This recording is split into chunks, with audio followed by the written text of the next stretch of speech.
bad. Assumed the same thing for sure.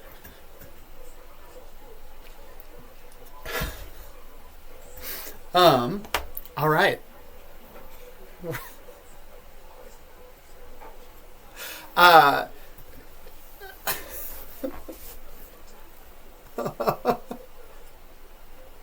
and we're live. Welcome to Castle Run. I am your DM, Elijah Goodall.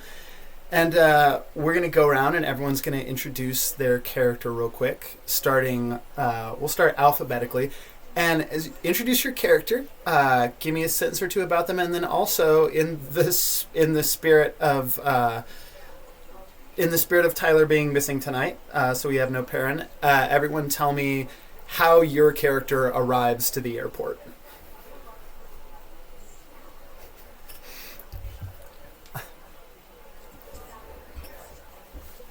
Only my audio?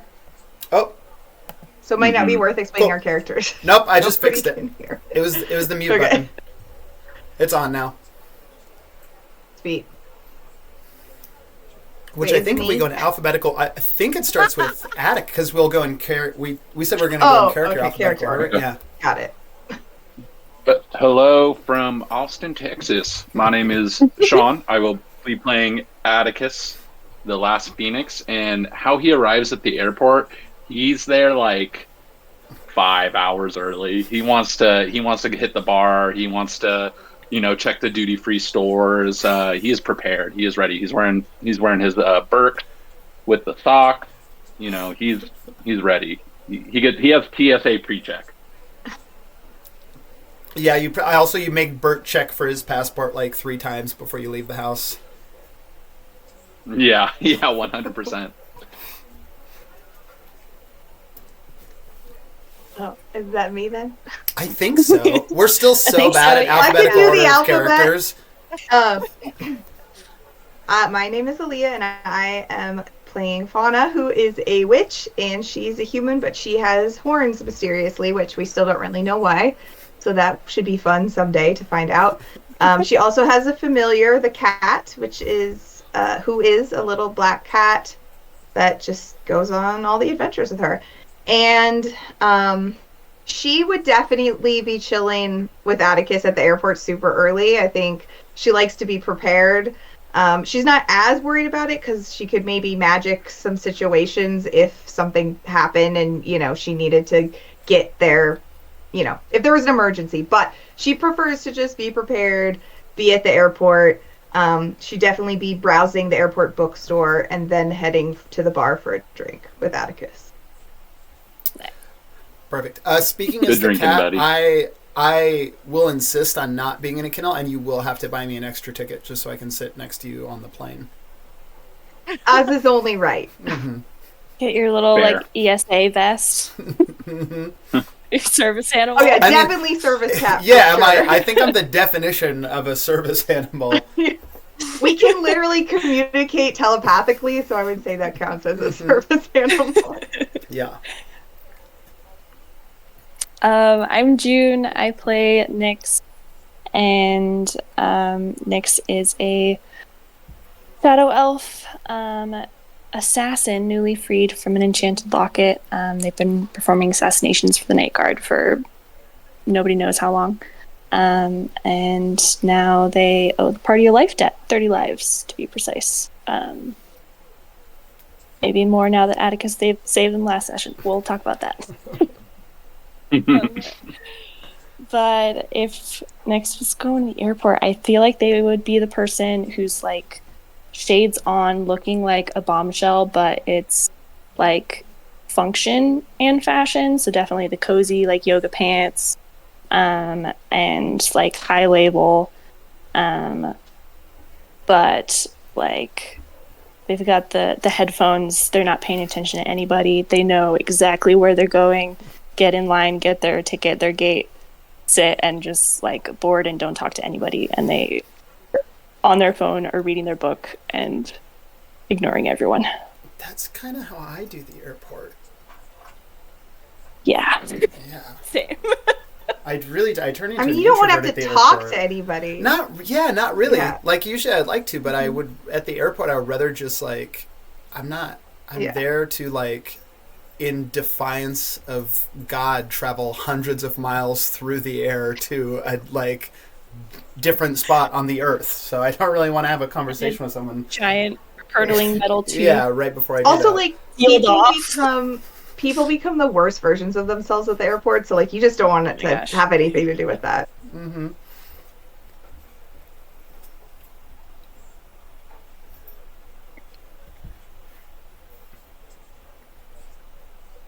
Oh. Uh-oh. Is it just me who can't hear Nope. anything? No, I couldn't hear Maury either, but he popped Yep. out. Okay, and We're I was now- like, resetting. they all look like you can hear him. I was just gonna fake my way through it, honestly. Just You're like, yeah, let's listen to it later. I don't know. That sounds every great. time it's Just used talking. word. Him just talking about, he's like, my service is better, better ingredients, better pizza, better service. I was Maury, if you're talking, I can't hear you. Guy. Hey, what I can- about? Ah, there Oh. it is. Ah. Yep. Ah, there Yep. it is. Aha. I thought something on screwy. Okay. Hi, I'm Maury, and I'm a halfling warlock. He is he's originally a weaver by family trade, and has lived in this the city that we all met in. And he found this book in one of his libraries that is known to go to, and he found this book that just presented it to himself, and he's been like taking a whisk on this path that he has like no control over, but is just like compelled to find out more information about the book, but it's still under his own will. But he's learning more and more about how things really are. I think Maury would probably get there, not in necessarily the nick of time, but like there's 10 minutes to spare. It's right. He's there. He's ready to board. He's ready to get on. There's no waiting at the airport. There is getting on the airplane. Yeah, Maury's done everything correct. You should never get. I still don't do that, but I wish I could get to the airports 10 minutes before my flight left. My name's Q. I play Vox, a half-elf rogue who might very well be having a meltdown in this episode based on the current events going on there. I think Vox would be very much like me going to the airport, which is I'm pretty much like Maury. I have never made it to the airport with enough time to actually sit and enjoy something.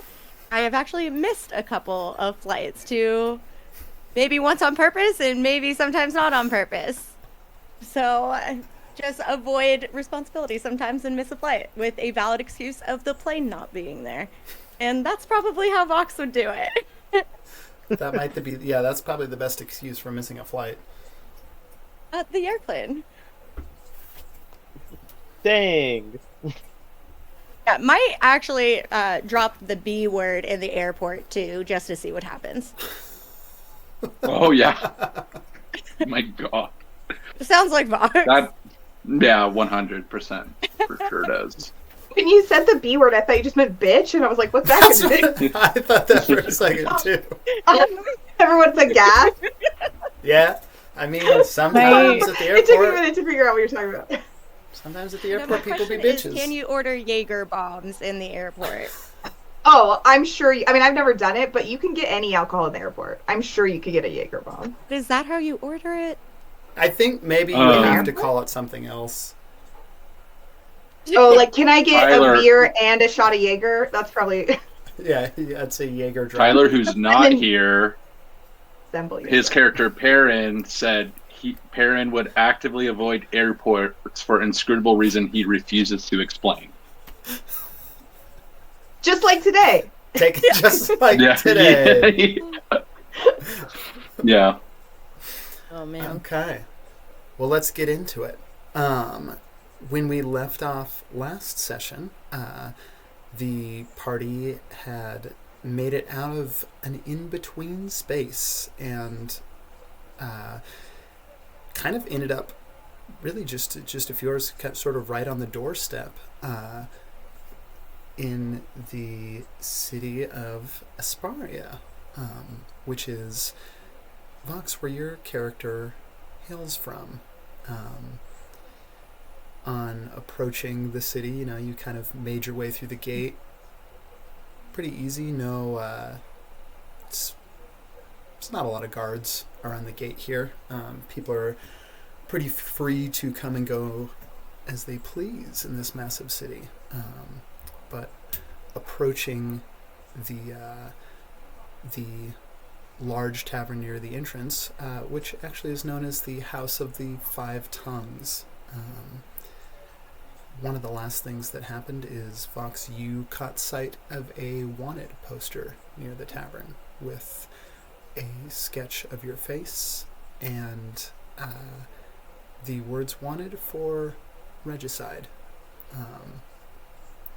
which was news not just to the rest of the party, but also to you. And I think in addition, also caught a glimpse, like looking off in the distance of up at the Red Keep, which is like basically the largest tower. Caught a glimpse of who you believe to be your long lost mother standing at the top of the tower on a nat 20 perception check. And that's where we're starting today, is inside the tavern. And I think quickly, as like the group is sort of like gathering together at the front of the tavern, you see, with no words or acknowledgement to anyone, the lot of you see Perrin like just sort of like disappear into the crowd, headed for, I think inside, it's pretty massive, like almost, there's these high vaulted ceilings, and then these chandeliers that come down from the ceiling. It is kind of this blend between maybe a little more upscale for a tavern, but there's also like a comfortable, almost kind of home bar feeling to it. There are a large amount of patrons in this bar, and it is not hard for Perrin to just sort of disappear in the crowd as he heads towards the large circular bar that is just kind of in the center of the tavern, facing everything. And the party is in there. Having just seen that poster, what does everyone want to do? Well, if I recall, I saw the poster and I took it off the wall. Yeah, you tore that one down for sure. And then I'm gonna turn and look at Vox and just stare at Vox. No words. Vox, why'd you leave this place again? They know you? Like I said, the only reason I left is because I stole that damn horse and maybe upset some people and hurt some people on the way. But I definitely did not kill a king. Unless you count that one gray king in that one place, when I kind of opened him up. But that's the only one. Yeah. And unless that's the one they're talking about on the poster, I'm not guilty of that crime. Well, do you know why they think you might have done it? Honestly, I hurt some feelings, and it's possibly that. But it's just feelings, and it was just a horse, and I even returned the horse. Huh. Well, Whose I wonder what feelings? the story is about that then. I wonder what the guards say. While the group is chatting about this, Atticus has cut another piece of his gigantic cape cloak off, and he made a covering for Vox's head. And while they're all talking, he just kind of started to tie it on her to cover her face and wrap around her face. Fox is kind of doing the parent thing when your child is doing something to you, but your focus is elsewhere, and while he's doing this, just puts on her hood. Okay, perfect. So here's what I'm gonna have you do is Vox, you're gonna be making a disguise check. Do you have proficiency like with a disguise kit as a rogue? I can't remember if that's the type of rogue type that you built. I do not, unless it's in Thieves' Tools, which I think it is Thieves' Tools, which would make me proficient. I want to double check rogue because honestly, a disguise kit check in a tavern where you in a city where you're wanted for regicide is pretty important. It would be handy to have, or if I was a bear too, that would also be handy. But that would. Can I give her advantage with like my Weaver kit? So I think for sure. I mean, if Atticus hadn't already done what he did, then you could have. I think Vox, you're already going to be rolling this with advantage because of Atticus's help.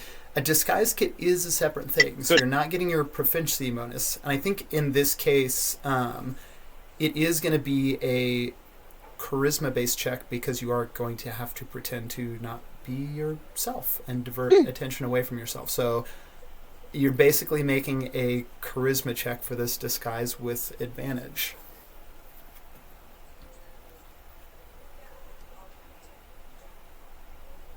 This is 17. Okay, great. I think you do this. I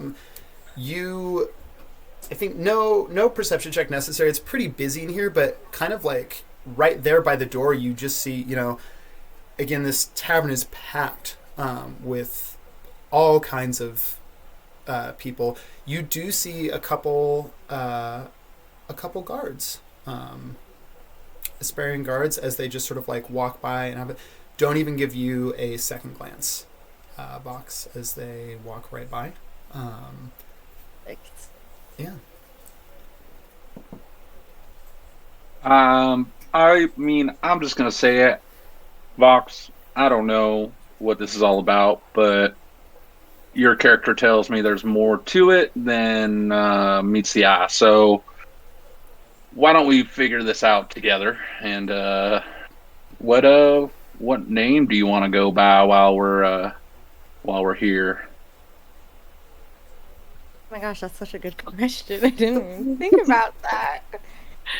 Your name is Delilah Phoenix. You are my sister. Beautiful. Let's go with that. That works. That works. I knew we got along well, and we'll make this work too.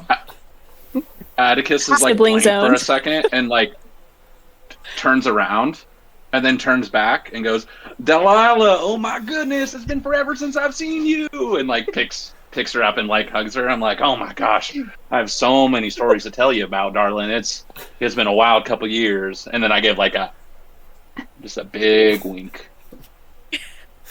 As you set her down, Bert also looks up and like with one of his large toad eyes also just gives a very slow wink with one eye. All right, that's all settled. Well, done and done. Yeah, I mean, if you say you didn't do it, then we believe you. What is Nyx looking to do? You actually didn't say anything. Can I make another memory check to see if I remember why the blame was put on Vox? Or like who would potentially be responsible for that? Did we decide that was charisma or insight? I can never remember. It's a charisma. It's just a flat charisma check to try and like pull into your past. Yeah. Oh, that's a 6. Nope.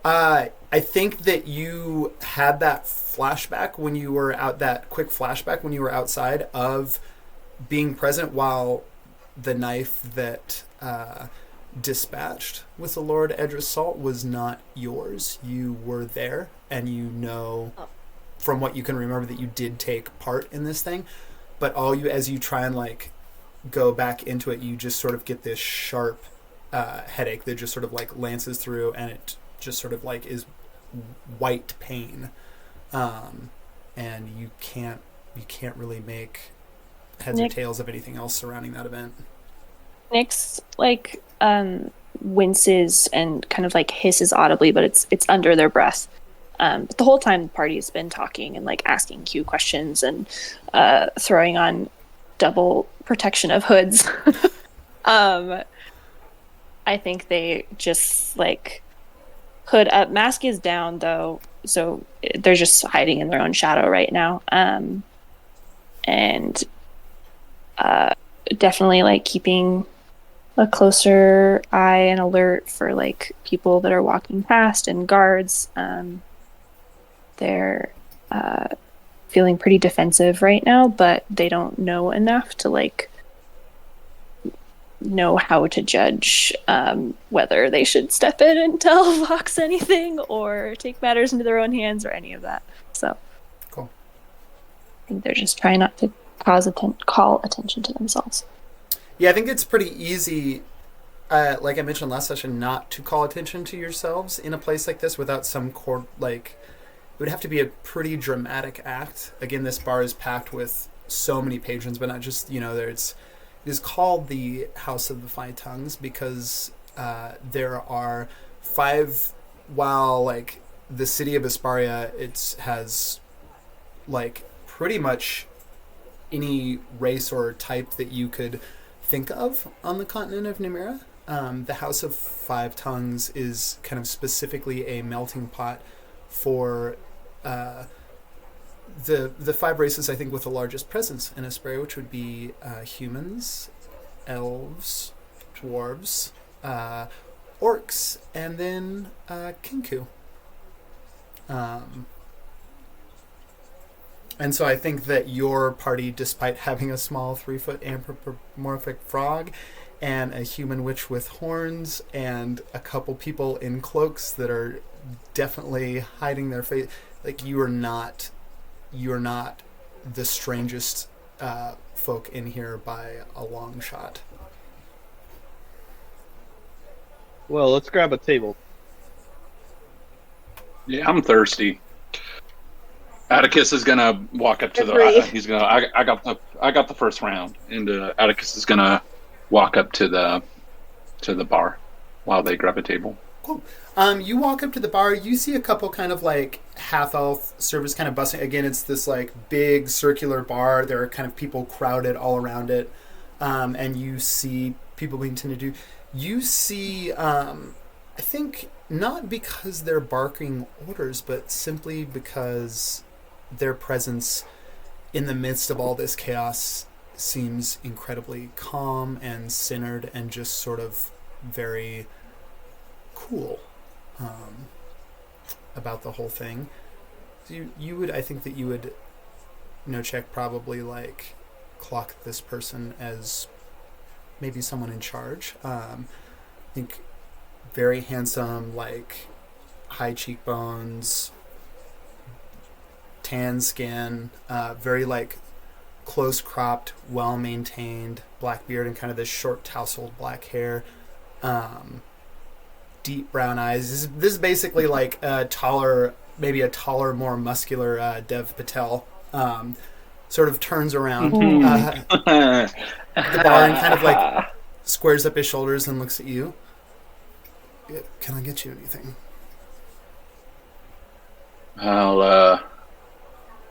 He's like, Atticus is like, it's been forever since he's been in like a town, so he's like taking back from him. He's like, yeah, a matter of fact, could I get your biggest bottle of red wine for me and my party?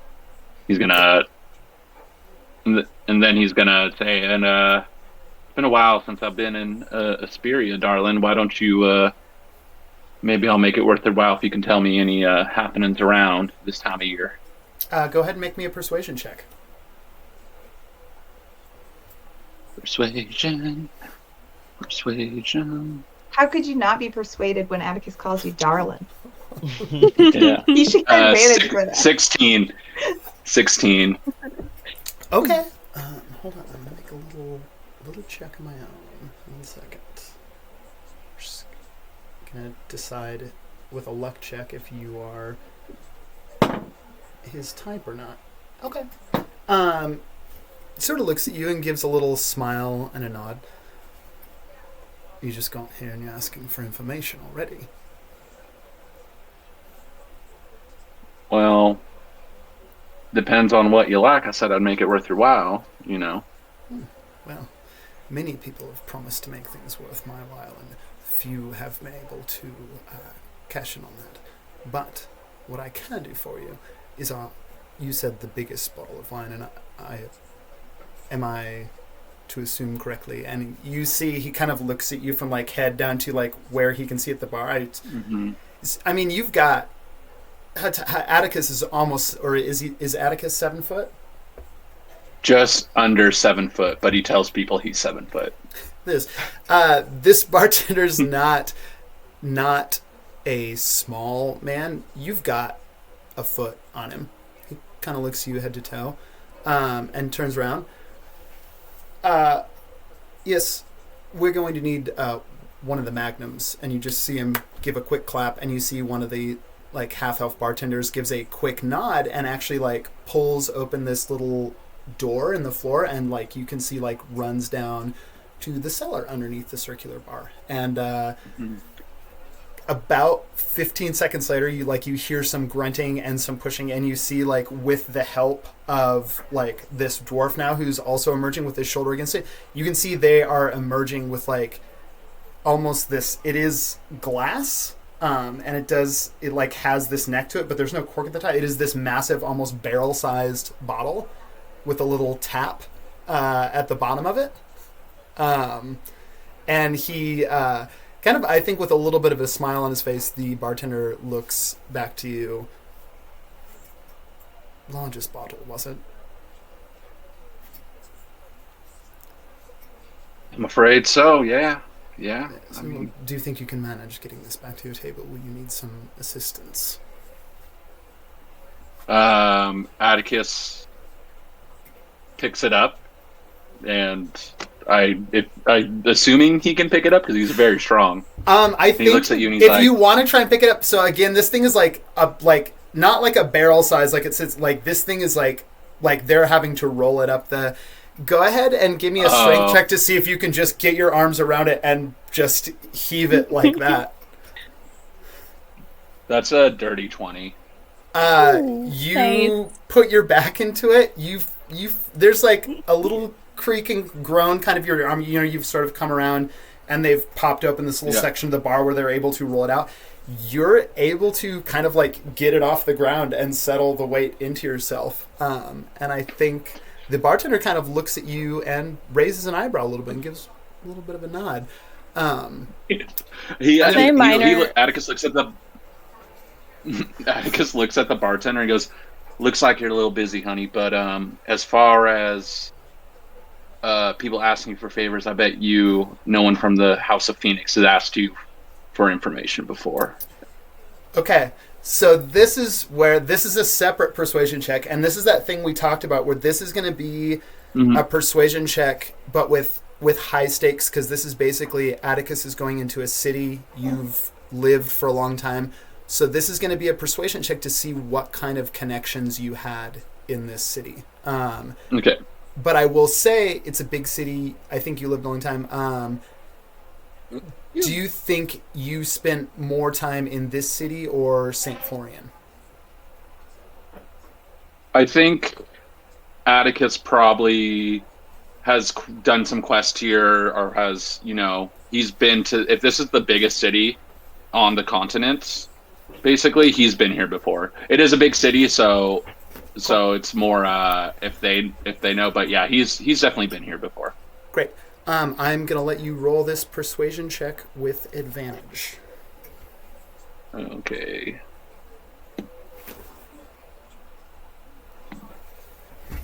Uh, 19 is the advantage roll.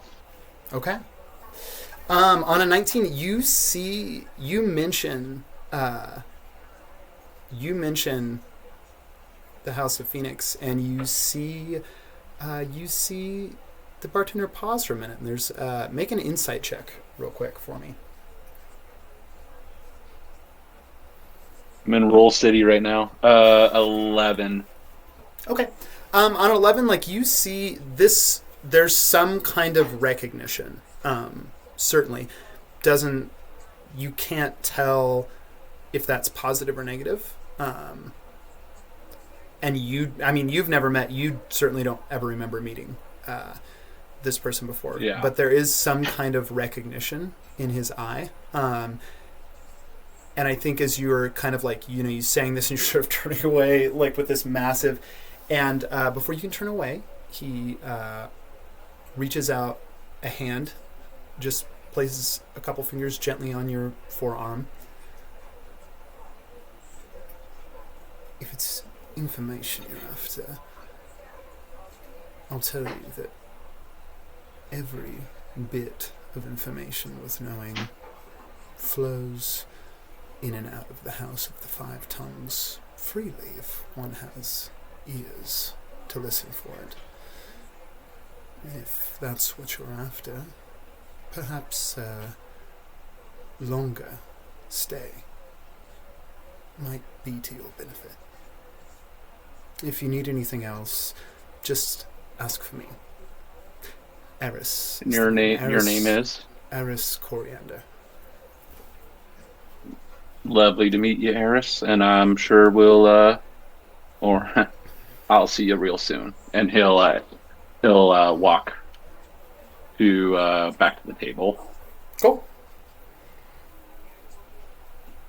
So you just see Atticus walking with this big barrel, and he's like, all right, well, I got my drink. I didn't know what y'all wanted, so. You're And not he's even gonna gonna look spare around, some like, wine for your sister? He's gonna look around, and he's like, I'm just fucking with you. And he like lifts the barrel up and like puts it and Do you manage glasses? is the barrel like spouted already? Yeah, it's spouted. There's like a little Yeah. like brass handle that's been like tapped into this glass at the bottom carefully. Yeah. You're impressed because Atticus was bouncing glasses on the top of the barrel too. So it's like, and he's just gonna pour and pass out to the party. Pass one to each party and look around at everyone and say, well, to not having to deal with fucking butterflies for now. Cheers. He's gonna cheers everybody. I hate to Aaron's gonna be have to be the bummed you bearer of missed bad this. news, but I might need a couple of favors while we're here. You need me to Anything kill for my someone? sister. Yes, actually, yes. I can do, yeah. Say Uh, the Oh, word. whatever and I for? would like to clear my name. I can't continue on in this city if they think that I'm wanted for killing a king. But Lord, Can I make a perception check real quick? Ooh. And just see, as soon as we're already talking about this, we're out in the open. I'm like, Yeah, ah, go shit, for it. I just, the shortest little bang right here. wow, these dice are fire today. 17. Nice. Okay. Atticus is like invigorated being in the town. He's like firing on all cylinders. You look around. I think on that. I'm you're- just looking to. Yeah. Tell me what you're looking for. I'm just looking to see if anyone is paying attention to us, or I'm looking at people's feet to see if they're facing our way, to see if they're like listening. I'm like looking to see if, as soon as Vox was like, I need to clear my. I'm just like, oh, okay, real quick. Are we getting into this all right?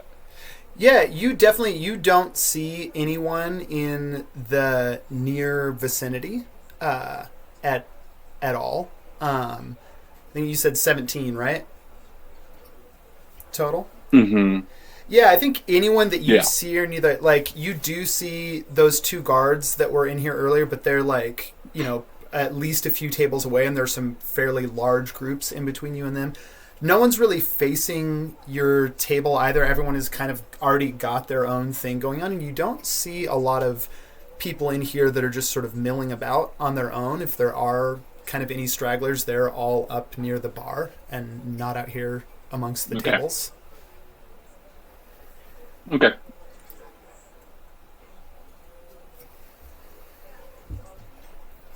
Like I was saying, I didn't kill that person. I don't know why I'm wanted for that.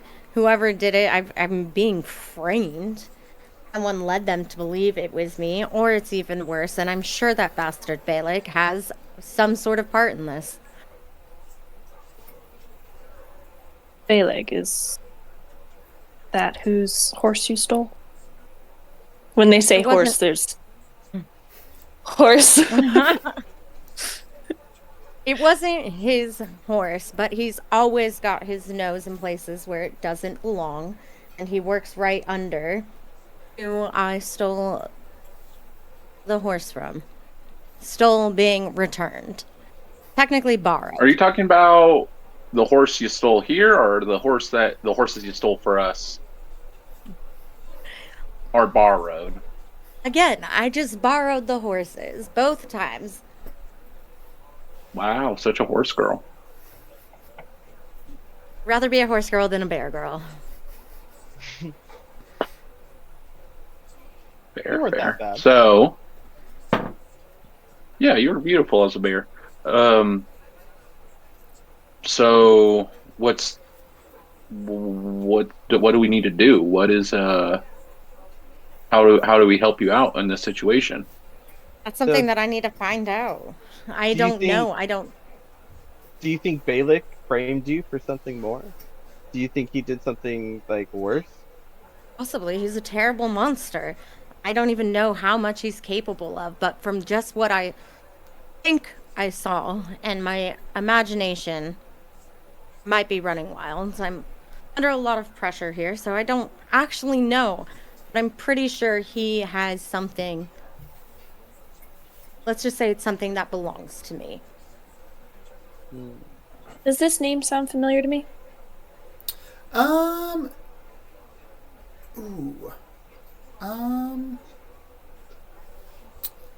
You know what? I'm gonna roll a little luck check real quick and we'll find out. On a 10 or higher. That is a good luck check for you. That's a nat 20.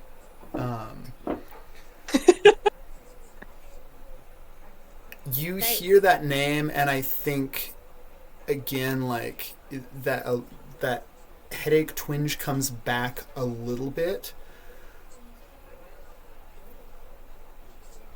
But you have a moment where you, and I think this is kind of rare for Nyx to have, but you can tell it is it's like the same. It's related to the flashback that you had earlier. You remember being here in. Obviously you were in Asperia when this job took place. You remember being in Asperia, being taken out of the gym, and you remember the name Balak being mentioned several times when Calathus told you who your contact would be for this job. And while I don't think you met Balak face to face, like that was the name tied into the job. So yes, it does sound familiar. Okay.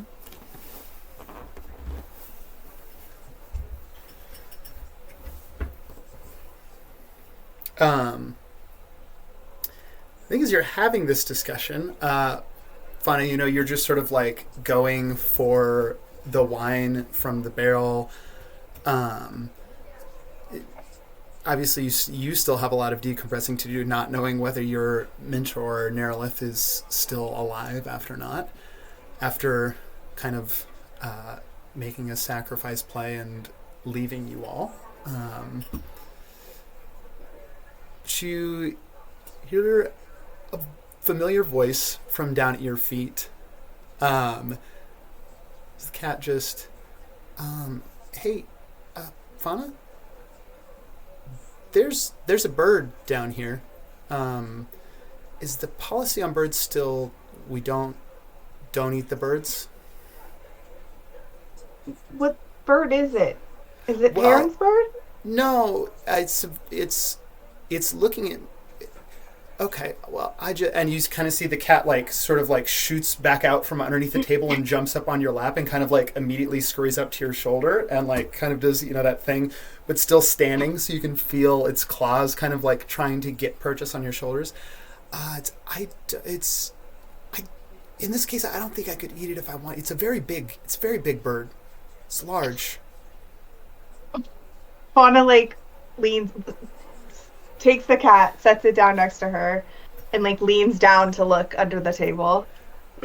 You lean down to look under the table, and on a 19 stealth check that nobody else was able to notice except for the cat who is prowling underneath the table, you see I think Kinku's already pretty small anyway, around like 2.5 to 3 feet depending. So most of them about the height of bird. This one, for a Kinku, like basically a crow person, is still pretty small for a Kinku. It's about 2 feet tall, and you see this little Kinku in a little black robe just looking at you underneath the table, frozen absolutely solid with black, just staring at you like maybe the Kinku thinks you haven't seen it yet, even though you're making direct eye contact with it. Fauna just looks at it and is like, "Hello there."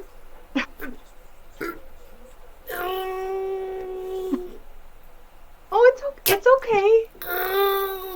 You can see me. You can see me. Yeah, I can see you. It's Okay. You don't have to be afraid, though. It's okay. Oh, it's too late. I can't. As soon as Fauna starts talking to something, Nyx is gonna duck under the table and can I actually? It's full shadow, especially with the darkness of the table and just glowing eyes, and they, in a very menacing tone, are. You are not supposed to be here. No intimidation check necessary. This Kenku lets out like a sort of this almost like clicking caw kind of shriek and goes scurrying straight up like into Fauna's lap. I think Bob's just like kind of letting that all out, thinking that no one was hearing, is going to scoot closer to Fauna and kind of grab a hold of him. Okay. Of the king. In this case, make an intimidation check real quick for me, but with advantage.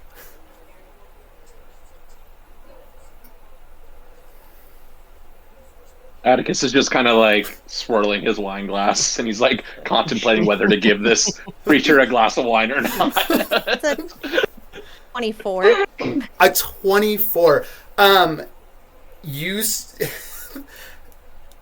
This Kinku's just frozen.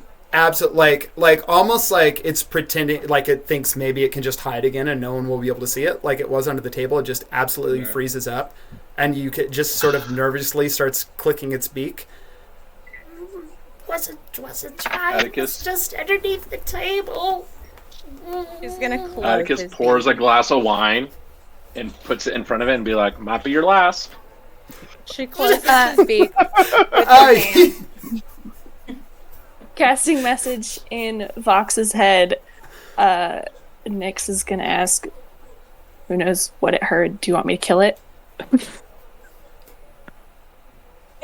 I assume we need to just interrogate him and find out how much, but I mean, killing it's easier.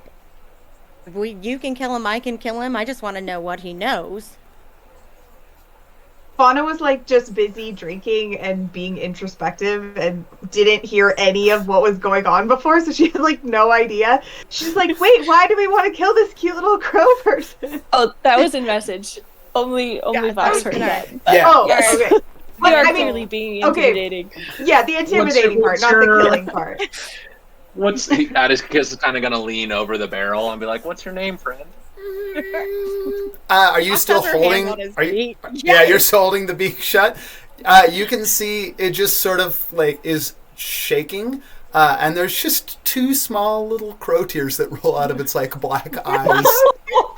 Fauna just like gently moves Vox's hand away and is like, "It can't tell us anything." if you are holding its beak closed. I think that honestly, Vox is scared right now. There's a wanted sign. She doesn't want to know. I think that might have to be you force her hand off. She's not Okay. going to let her. Yeah. She firmly moves Fox's hand Yeah. away. It's gotta be. Yeah, go ahead and make Gotta do 2 it. athletics checks. Contested. Is that strength Yeah. or Yeah, it'll be strength for both. Athletics? It's athletics for both of Strength? you if you've got it.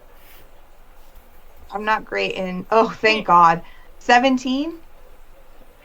18. Damn it! I got 18, but my athletics is minus Minus 1. one.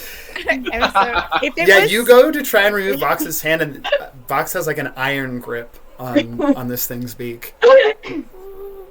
Look, if we can all just calm down and not cause a scene, and her voice is kind of gonna turn to a whisper. I just want to find out what he knows before we start offering him drinks and friendship. Right now, it's kind of a life or death situation for me, especially if someone wants that coin. So find out what he knows, and maybe I'll let him go. I'm Maury, just saying Atticus he going- can't tell us what he knows if you're holding his beak closed. I'm going to let it go, but I want him to know that this promise of me letting him go. And she reaches with her other arm and just grabs onto a leg and slowly lets go of the beak.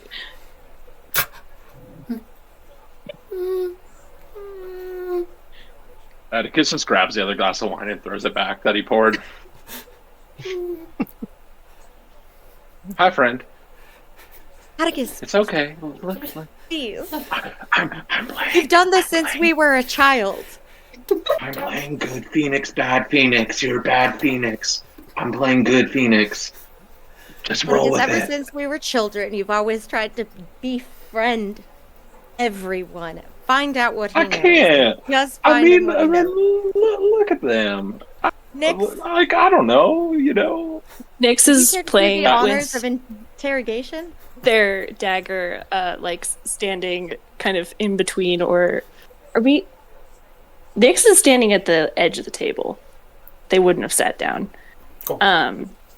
But as Atticus and Atticus, Vox are kind yeah. of arguing, they'll look at the Kenku while like twirling their dagger around, like, "You better start talking. I'm running out of patience here." Didn't hear anything important. Didn't hear anything important. Just that maybe you need help and you need information, and that's all. Cricket didn't hear anything else. Just maybe not. Definitely didn't hear anything about you stealing a horse or the. And Atticus, can you tell me where you put the? Actually, I'm gonna make a check real quick. I still have my hand clenched into a fist like I'm holding that thing's leg. Can you tell me where did you like? You put the? It's like the posters disappeared on your person, right? Yeah, I put it in like, just in what, like, basically my chest plate or like Cool. some sort of plate to hide it behind. You can see that the Kinku like looks at you and then looks over at Vox again. Didn't see or hear anything. Just maybe let I'm gonna me make go. I'm gonna make an not. insight Yeah, check. insight check. Absolutely not. They're lying. Yeah, go ahead and anyone who wants to make an insight check. Clearly lying. And Atticus's like lukewarm smile just turned 21. to ice cold when he looked at me. 11. 11. Yeah, 11. Got a that is a total of 13 on this thing's deception. It's you Nix, you can tell that, and I think anyone else who got over the 14, yeah, you can tell that this Kinku knows what's going on, knows who Vox is. I think though on that 21 insight check, you can also tell like you don't feel like this Kinku is trying to like give you all the slip and then run to go tell someone. They were genuinely. I think if you're 2 feet tall in a tavern like this and you're kind of like used to scurrying around and sneaking, you get not noticed a lot, and sometimes while you probably overhear a lot, you're not always necessarily trying to. It just looks like a very nervous kind of skittering Kinku, and probably knows a lot that he would rather not know.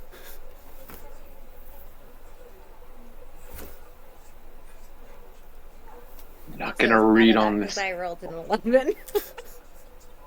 Atticus Yeah. is like, I can't get a read. I can't get a read. Yeah, He's I full got of a shit. low roll too. So Maury, Did you say not- Cricket? Not Your name full. was? Not full, Cricket, yes. Look, Cricket? Do you come Is it? here often? Cricket, is it? Cricket, yes. It's her. You can see Maury just like ignore, like the most intimidating person I think right now at the table other than Vox is Nyx. So has not looked away from Nyx spitting their dagger at the end of the table. Just come here all the time. It's Cricket's favorite place is not to be noticed and to relax. And the other Kinkus don't always get along with Cricket very well. Yeah. find out how And much who- he knows. What was that? I just want to find out how much he knows about me and everything else. If he comes here often, I'm sure he's bound to have heard countless stories from countless people coming through this bar. If there's anything that helps, maybe we'll give him a reason to live. Cricket knows everything. oh, Cricket, it's okay. Yeah, Atticus is starting to feel a little bad. In my Mixes Q heart, I spin. feel bad. But in my box heart, I'm mad. Yeah, I think as this Kinku just fully begins like sobbing at the table. Wait, is it still sitting on my lap? Yes, for sure. Anna's just like petting it on the head. It's okay.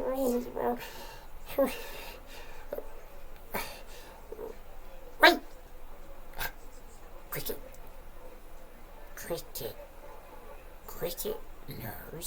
Cricket knows you need to be hidden, right? Cricket knows Cricket knows someone who can help. Now, when you say hidden, do you mean disguised, or is someone gonna ambush us and hide my body? No, Cricket, no. You could see at the mention of like any kind of violence or anything, Cricket just starts crying again. You have to have a better disguise than that. I hate to admit it, but he might be right there. I lived here for quite some time, and like I said, the stealing of the horse was one thing, but whatever it is they suspect me of, maybe he's right. I don't necessarily want to fully trust him, but I don't really think he's lying either, especially because he knows Not lying. I will slit your throat if you are. And I you s- definitely know people who would hide your body. The two of you like Atticus is like Cricket looking doesn't and he's like, holy break shit. eye contact with either one of you, but just sort of like fully, much like a bird can, like keeps eye contact with you, but the rest of the body sort of just twists back to fully just like hug onto Fauna as much as he can.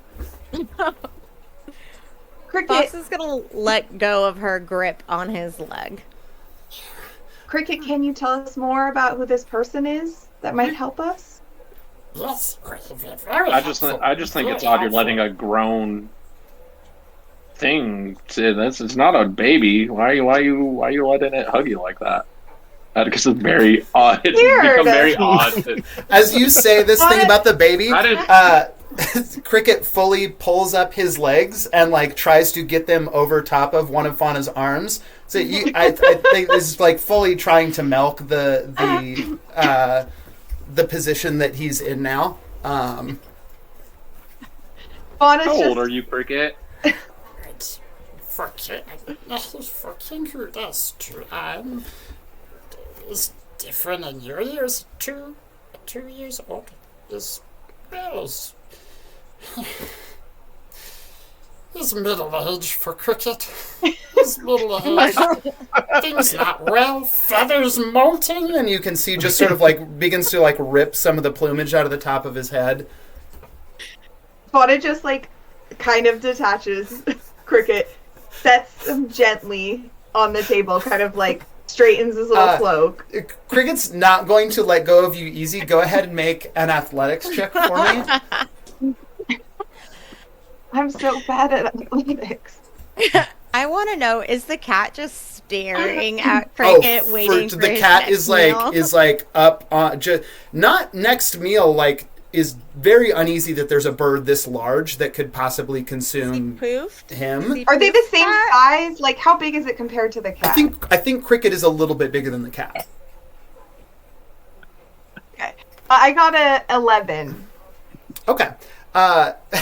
Cricket got 17 on his. You try and go to scoop Cricket off, and he sort of just like latches onto your arm all the more, and then actually grabs the cat's tail. The cat looks down, hisses, at which point Cricket fully detaches and jumps up onto the table and is just sort of like looking at everyone frozen right there like this on the table.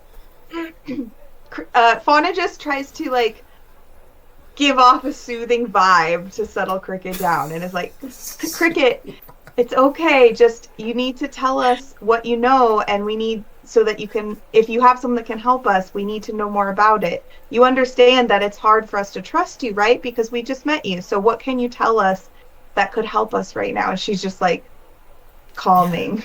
Go ahead and give me a persuasion check with advantage.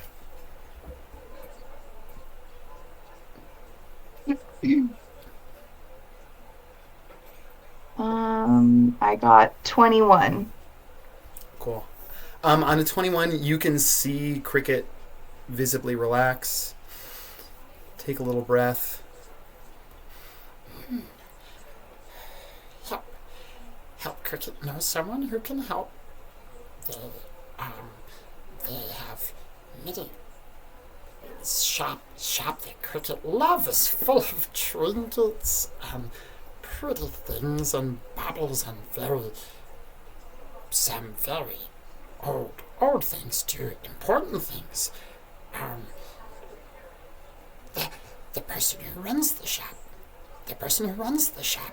the moth can help you.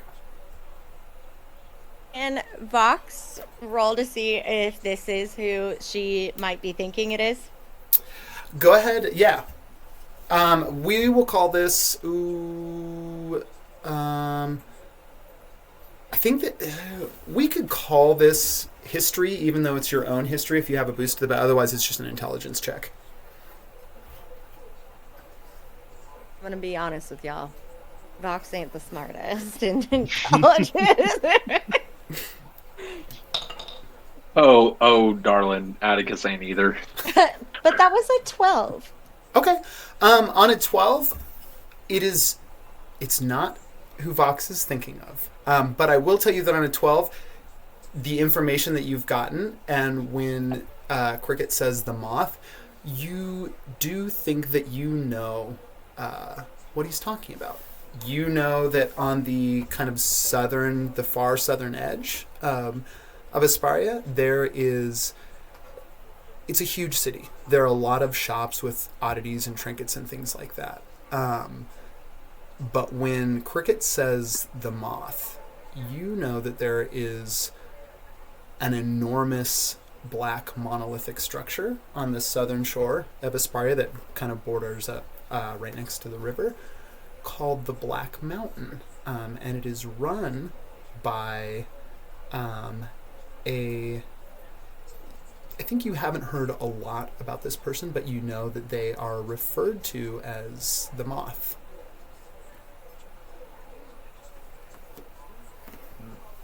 All right. Cricket.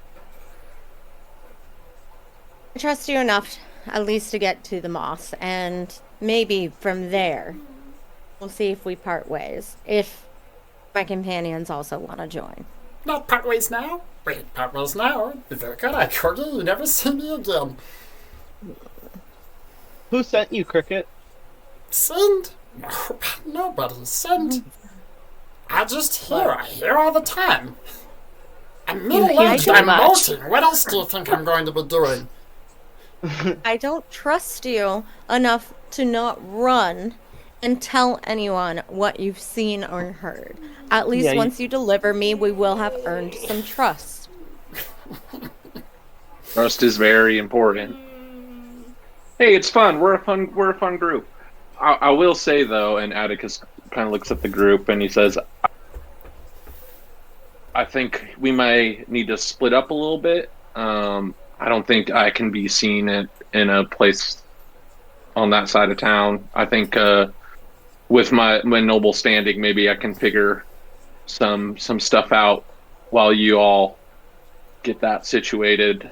If anyone wants to do that, I could probably head into the center of town and get past some doors, just based on my name." Cool. That's a good point. Yeah, I think I'll tell you at this point, like, fully, you've in this Kinku, like, Cricket's not going anywhere without anyone's leave. You've fully terrified this small creature into, like, doing whatever needs to be done to ensure that he doesn't have to undergo any bodily harm. Yeah, I think while all this is happening too, Vox, go ahead and give me a perception check real quick.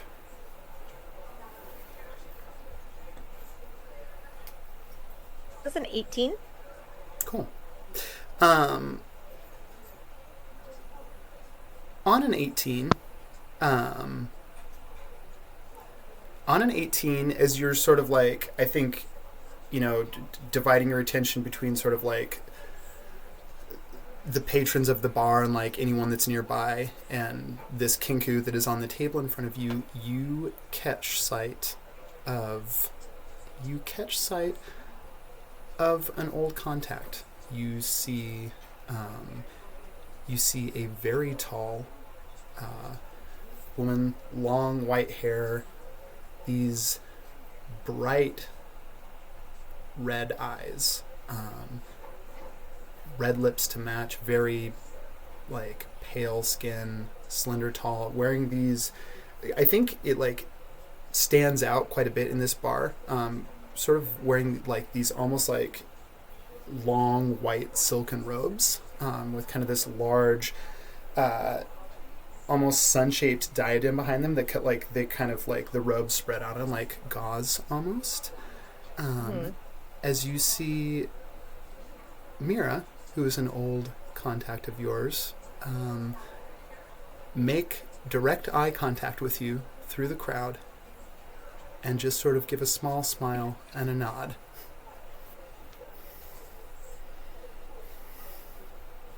Oh shit. I've been spotted. And Vox is kind of just going to Want me to kill look them? and Fix. Not this one. Not yet, at least. Maybe hold on to. You're very killy today. What is going on? And maybe watch Cricket. And I need to see how this plays out. I think. Do you want Still me a to friend. stay here while you talk to this person, or should Honestly, I Atticus, make you my know, way? it wouldn't help to have something pretty for her to look at. Do you want me to put on the St. Florent charm for her? Oh gosh, maybe just normal Atticus level. See how the conversations go, but that charm just might come in handy. So, you want me to walk and talk, or you want me to sit and gawk with these folk? I need to play it out. I need to feel it out. It's been a long while since I've last seen them. And with a bounty over my head, I don't know if I can really trust anyone anymore. Hmm. Okay, well, I'll be here while you talk to them, and just give me a signal if you need me to come over and, put on that charm. What? He's gonna lean over to Cricket and pull Cricket in, and pour 2 glasses of wine. I'm like, all right, let me tell you about this time, and then it's gonna fade to whatever. Yeah, you do that. I think Cricket accepts the glass of wine, and Bert hops up on the table so that Bert is sitting on the table, like facing the two of you, and also pours himself a glass of wine. Vox is Buckle gonna up, pour gang. a glass of wine and walk over to Mira. Yeah. As you walk over to Mira, you see there's kind of there's just this next to her. There's this large, kind of gray-skinned orc, incredibly strong jaw, and kind of like two tusks that are both broken off. Kind of this almost this long kind of black mohawk that has a lot of brightly colored feathers tucked into it. Kind of like looks at you as you approach, and you can just see like a small gesture. Mira puts her hand on his arm, and he kind of gives a small nod and just turns and walks away. Mira kind of like slides out and I think takes a couple steps in to meet you, and not loudly, not to draw attention or anything, but just sort of like slides in close and kind of takes one of your arms. Darling, it's so good to see you again. It has been, I don't know, a year since, perhaps? Being back in the city, it doesn't feel like long enough, but I'm happy to see a friendly face amongst everything, especially with these, just kind of gonna like signs up, if you know what I'm talking about. Yes, I saw a nasty bit of business that is wanted for regicide. Either you were up to things that even I did not know about, or something else is afoot entirely. Honestly, I was hoping that you might have a little bit more information about what's been going on this past year since I've been gone. Oh, my sweet Vox.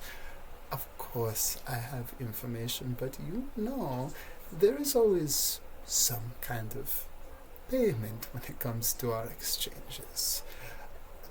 I cannot give you anything for free. And to be honest, Things haven't changed, Mira.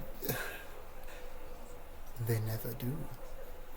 And you can see she reaches over and kind of like just snaps her fingers very quietly.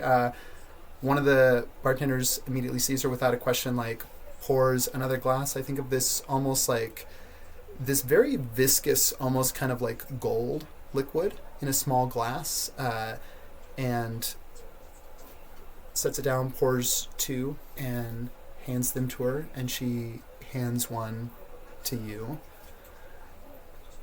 I think I might have something for you that could work as an exchange of sorts. Maybe you stick around for a little bit. I can't leave yet. I have an artifact I'm looking after. And you can see her eyes kind of like glance over in the kind of like to the far corner of the, you see where like probably one of the larger tables in the bar, there's this enormous circular table of like black petrified wood, and there's a huge kind of crowd of people, and probably like the most noise in the bar is coming from this crowd over here by the table.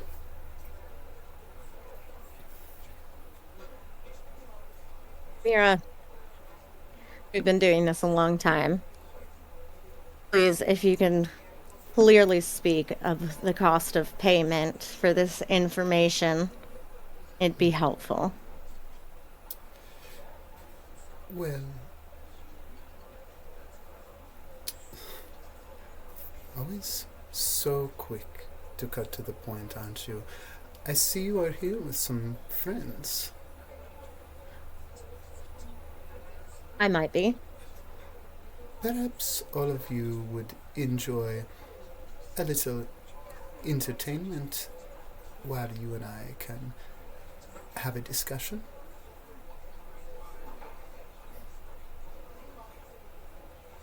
Vox is gonna do whatever agreed upon gesture to get Atticus and kind of bring everyone else over. Great. You kind of notice, like, as they stand up and go, like, you see Mira kind of beckon, and kind of out of nowhere, that big hulking gray orc kind of steps back up and is just kind of, like, waiting there to lead the group over that table. Anyways, then we had this guy. Okay. And he kind of like just stands up and he picks Cricket up with him. Do you have And, Bert and Cricket? I pat my other shoulder for Bert to hop on. Yeah, Bert hops. You'd see Bert hops right up and actually, like, goes to, like, put an arm around Cricket. Aw. They're so small. Are they drunk already off one glass of wine? No insight check necessary. Bert is definitely Bert is toasted, and you can see that Cricket has noticeably, like, calmed down and is just sort of like using his beak to sort of, like, preen at his feathers. Yeah. Are you shit faced, Bert? Like, whisper. Are you shit? Bert goes to look at you, and, like, one eye kind of, like, rolls over to make contact with you before the other one looks over at you too. And Bert just sort of gives a small, like, and then covers his mouth. You earned it. I'm gonna, like, because Atticus is a little awkward, and he's gonna, like, go, like, just.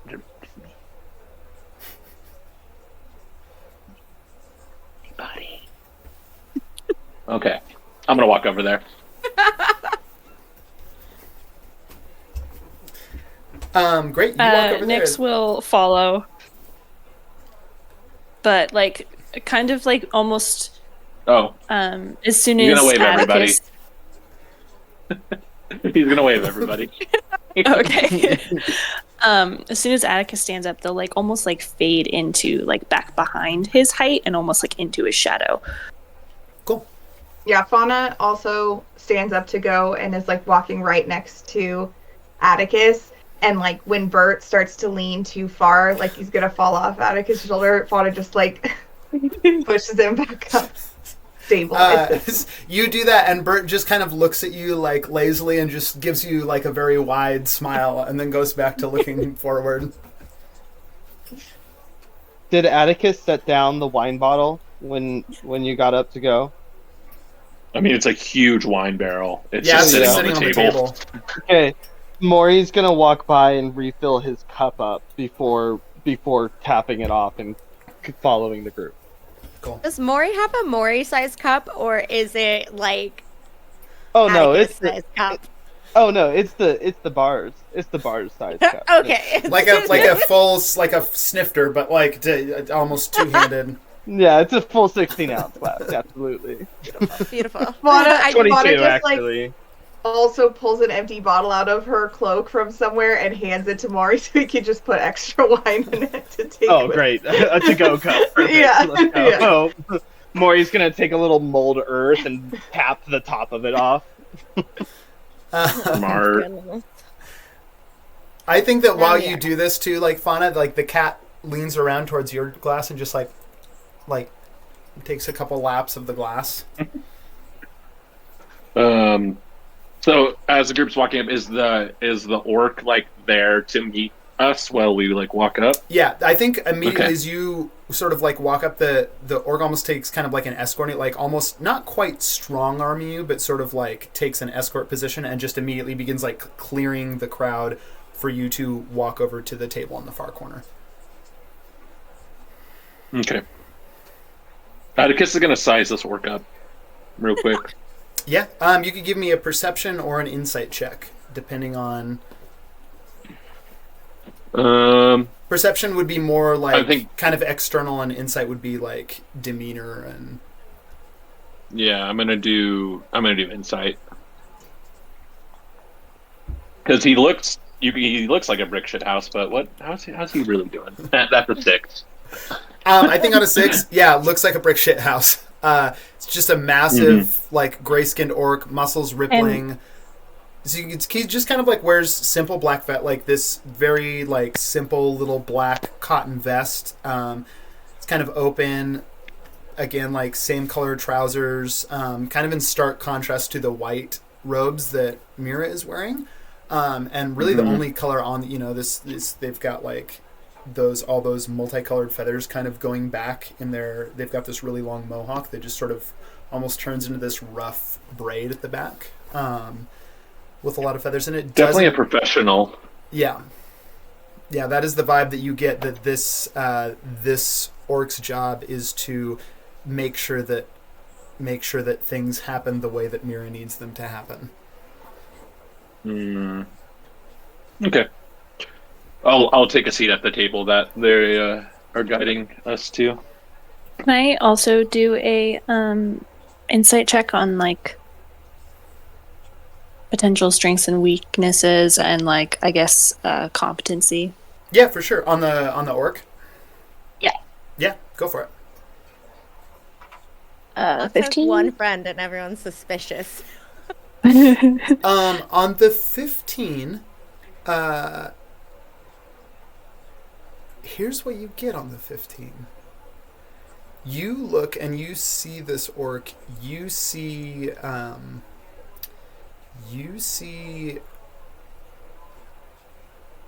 an absolutely dedicated bodyguard. Someone that seems cold and ruthless. And there's something else that you notice, and I think that it would be hard for someone else to like put their finger on what that thing is, but for you, Nyx, you recognize it almost when you look in the orc's eyes. You see someone that is in servitude. You see someone that is bound to, in this case, protect and enforce things for Mira. And perhaps it's not entirely their own will that causes them to do so.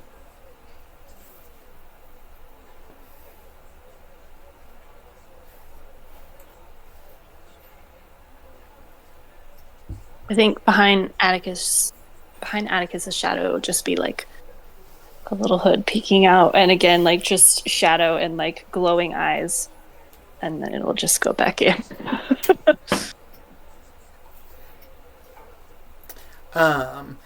Cool. As you kind of like Vox 2, Mira's like sort of walking with all of you next to you over to this table. It is this enormous, just round, it's like, again, it's like it's super thick, made out of black petrified wood.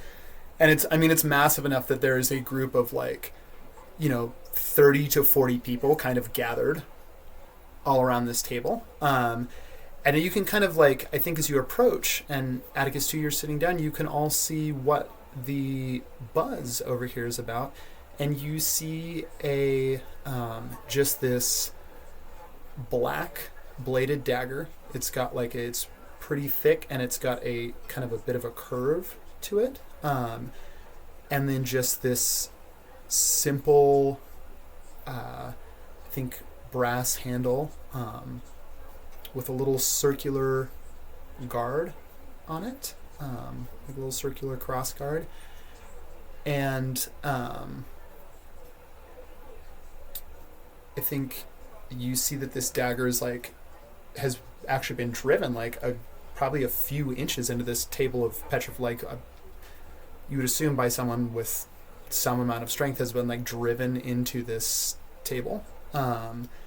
And you see currently that there is this tall scrawny half elf, kind of like patchy facial hair, kind of like matted. Like it looks like maybe they haven't left this tavern in a couple days, but they are like reaching out to like into the table where this dagger is like driven into the table, and they are holding the handle, and you can see that currently like they're like they have just this grimace of pain on their face as they are and you see them for a couple seconds before they just kind of like give this shout and pull back and let go, and you can kind of see their palm is like bright red and stinging, and just there's sort of this like eruption in the crowd. You see some money changing hands, and Mira looks down at you, Vox. If everyone would like to stay here for entertainment, perhaps you and I can find a quiet room to speak in.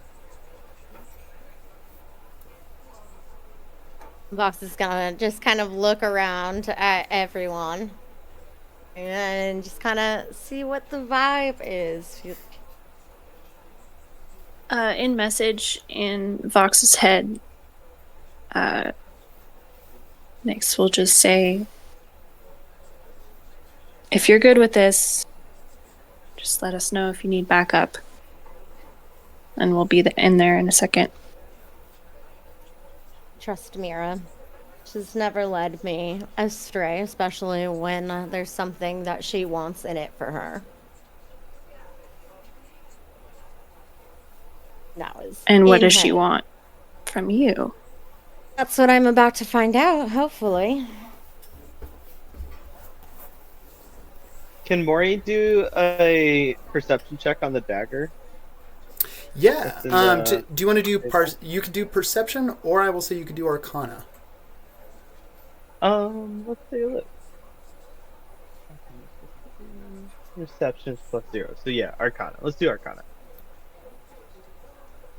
That is 18, and I'm like looking for writing or just kind of any acknowledgement of what this dagger might be. Cool. On an 18, you go to take a look at this dagger, and you feel those little whisperings in the back of your head as sort of this knowledge enters into you. You're looking at it, you see like that black curved blade, the brass handle. You do notice that the crossguard on it, it's this like circular kind of brass disc at the top of the grip. You notice that while it is a circle, there's this small section that makes the solid part into a partial crescent, almost like a waxing or a waning moon. And I think on that 18,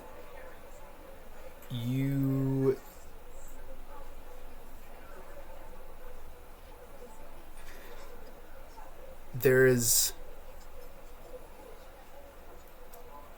a magic to this. There's definitely magic in this dagger, and it is deep magic. And you can also tell that it is like, obviously like something is going on, like there's some sort of bet or so like collective bet going on in this bar that has people grabbing it. But the interesting thing is, you think while they might be, whatever they're experiencing, like it's, they seem to be like they're trying to like see how long they can hold on before they have to tap out. You feel like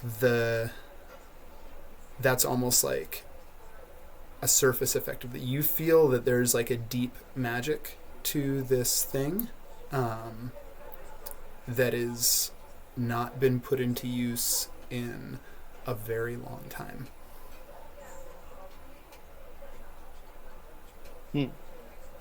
Okay. Is there any writing on it? Nope. There's the only thing I think of note, other than the fact that it is like this solid black blade on the dagger. The only thing of note that you notice is that the fact that the crossguard just looks like a phase of the moon. Okay. I think Mori is going to continue to observe at this point. Cool. with that, do we want to take a break real quick to like a bathroom break real quick, and then we'll come back and be on again in like 10? Yes. Cool. Let's do it. Yeah.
Oh, yeah.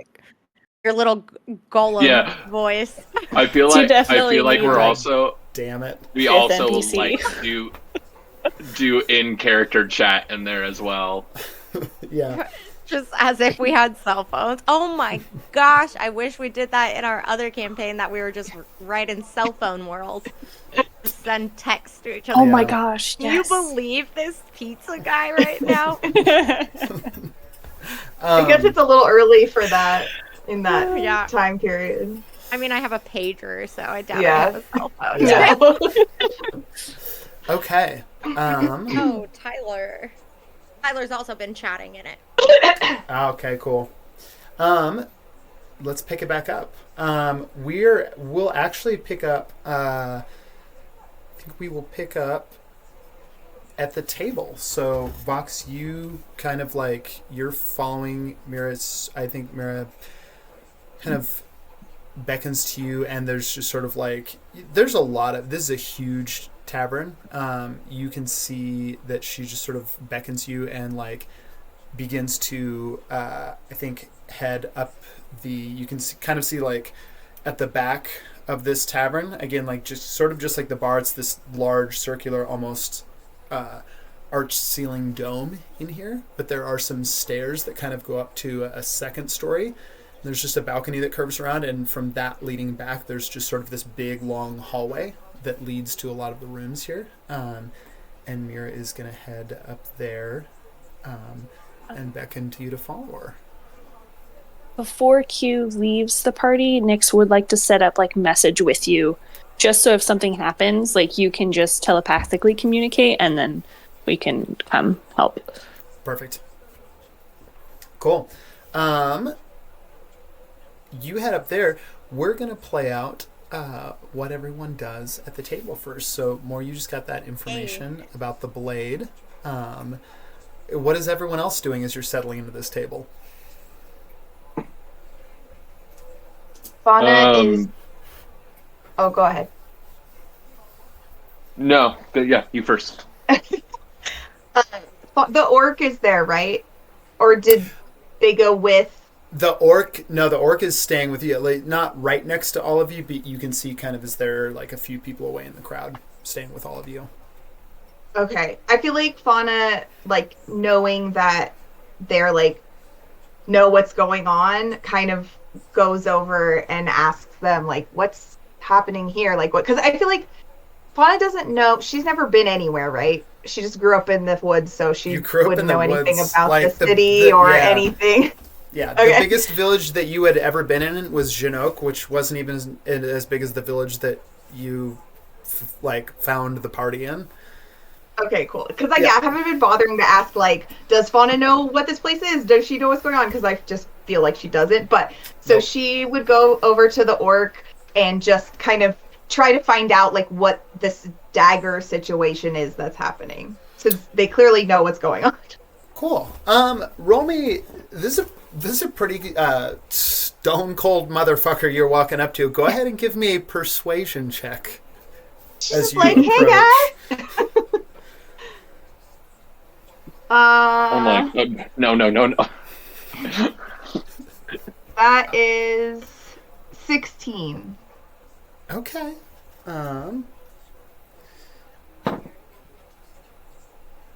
Okay. Yeah, you head up to the orc. What does Fauna say?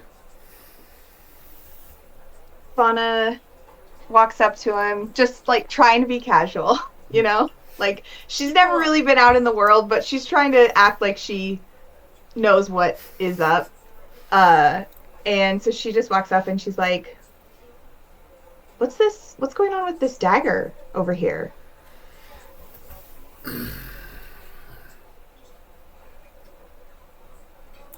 You mean the one on the table? Yeah.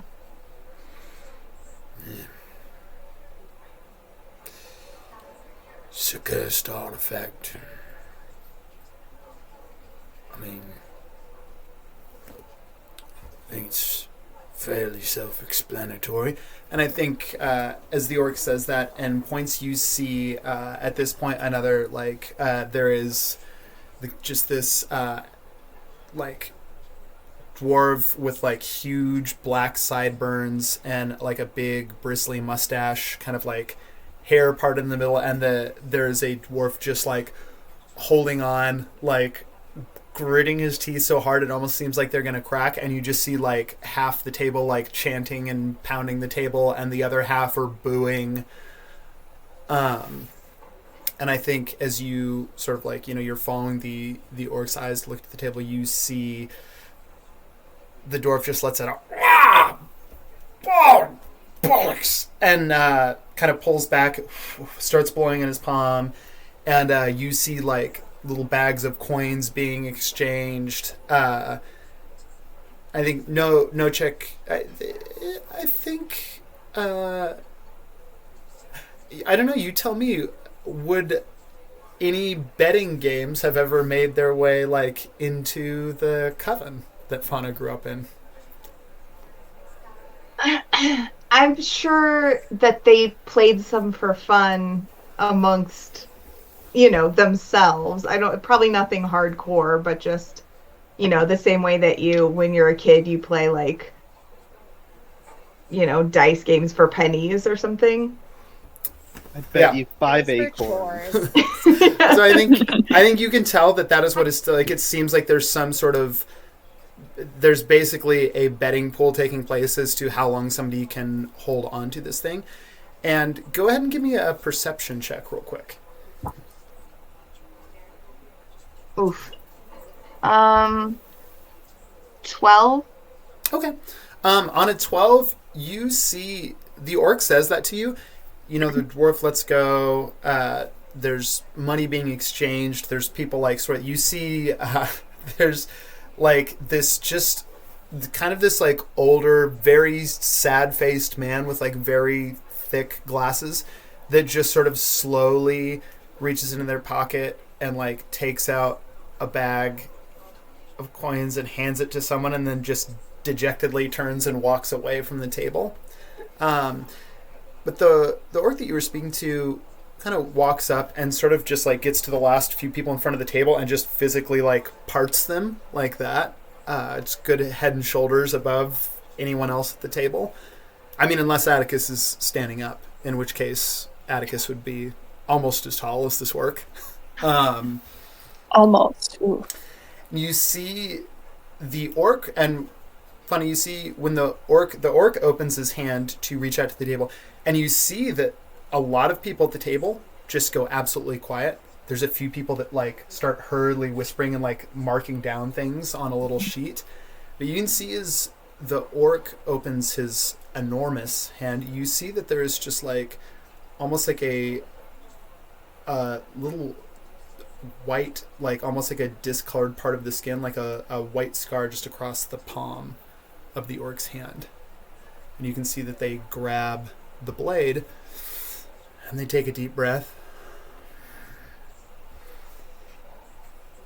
And they take another one. And the longer that the orc holds his eye, and I mean, everyone at the table is seeing this, the longer the orc holds it, the more people around this table start to go silent. Until I think about 20 seconds in at this point, there's no emotion on the face of the orc, but you do see their hand, like their fingers, start to just kind of like tremble a little bit. I think at this point, everyone else at the table has gone dead silent, and they are all just staring at the dagger on the table. And right at about 30 seconds, just gently the orc lets go of the dagger, and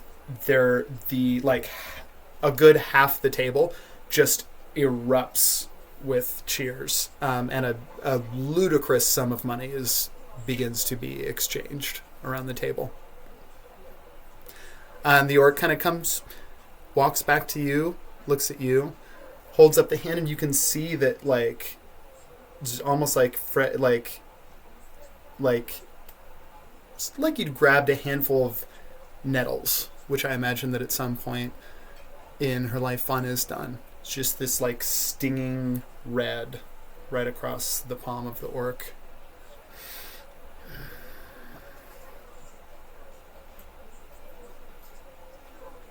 believe I still hold the record.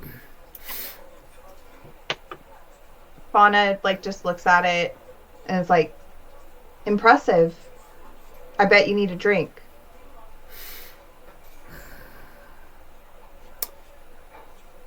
You can see the orc looks at you, kind of looks a little surprised, actually. But make an insight check for me real quick.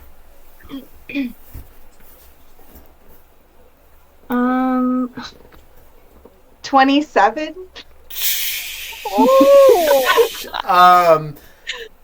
Wow. Nat 27. No, I'm just kidding. Intuitively knows his entire childhood. A 27. Witch stuff, you know? You see that this orc looks at you surprised. You don't think anyone in the, like, the demeanor towards you, while it is, like, very cold, and is not necessarily because the orc does not think of you as a lesser at all. In fact, you think that the orc has been taught not to speak unless spoken to, that his job is to be a, like, quiet, watchful guard.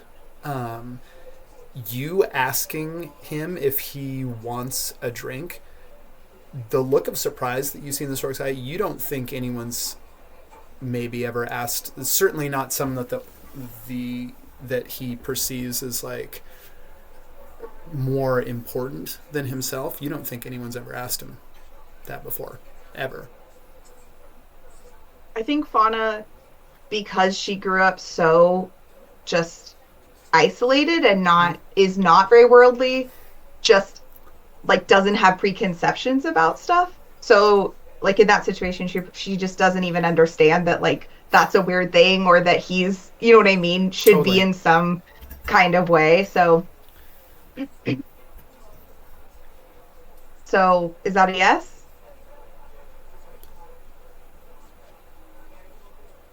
Oh, I wouldn't say no. All right then. And then she goes to the bar to get a drink for the orc. Okay.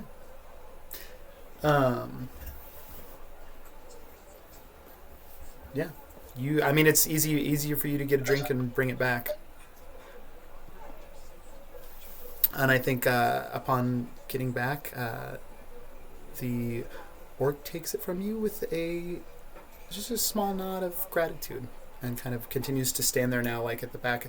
There's probably like 2 or 3 more people that have gone through the rotation of grabbing the dagger on the table. It just kind of takes the drink. I guess it's kind of with like gratitude.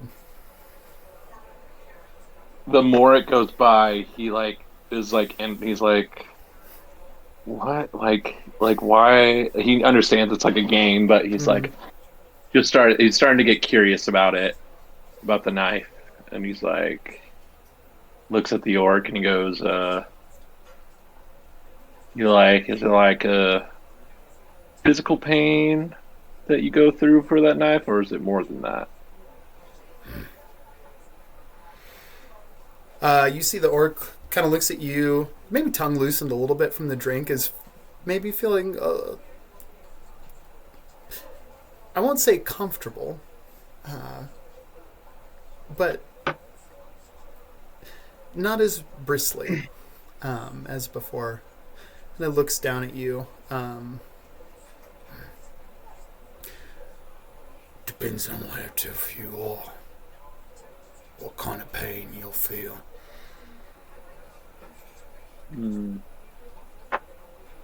On hearing that, and I just quietly observing all of this from the background, Nyx is going to get into the line to grab it next.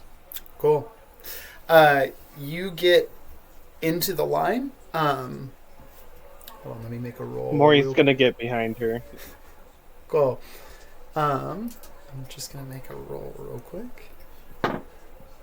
I also do an Arcana check on it.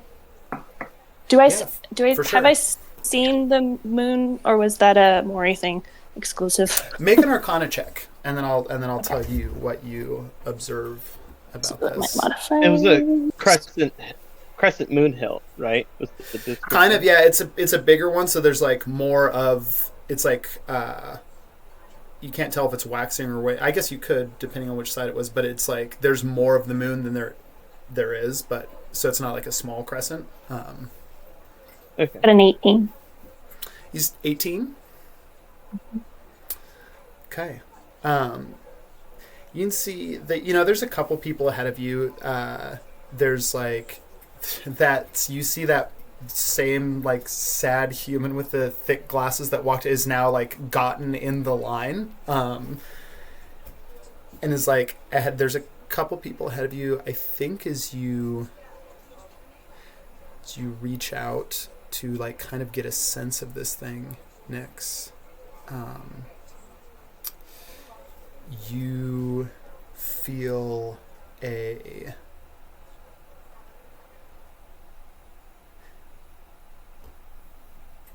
the noise of the bar kind of dies away in the background.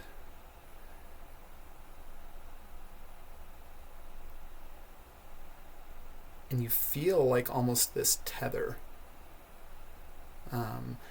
Like almost like a string that if you were to like pull with your fingers, you can almost like feel this filament between you and the dagger stuck in the table. And I think that you also see and recognize like that there's no writing on this thing, there's no markings, but again there's like that cross guard that is just a brass circle that has been partially cut out, and it just looks like a phase of the moon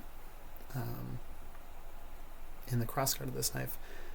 And I think person in front of you like pretty quick like grabs it pretty quickly, gives up, steps away, and you step up and you are next. Without even at the hesitating, table. they will grab it. They don't care what kind of pain it is or how much it hurts. They almost want the pain. You reach out and you grab it. I'm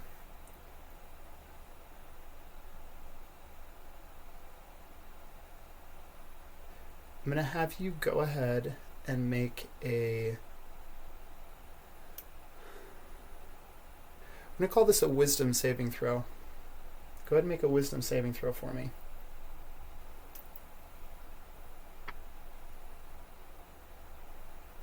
Uh, 10?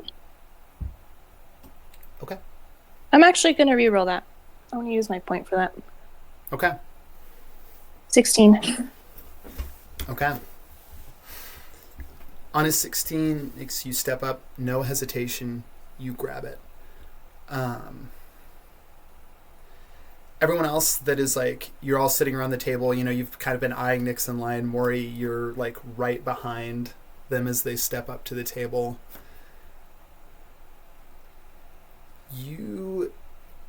Everyone else that's grabbed it, like, depending on how tough they are, you've immediately seen like a look of pain go over their face or like trying to like grunt through. Nyx grabs the dagger and her eyes go white immediately. She goes rigid and just freezes with her hand holding the dagger on the table. Nyx, you grab the dagger and you don't feel pain.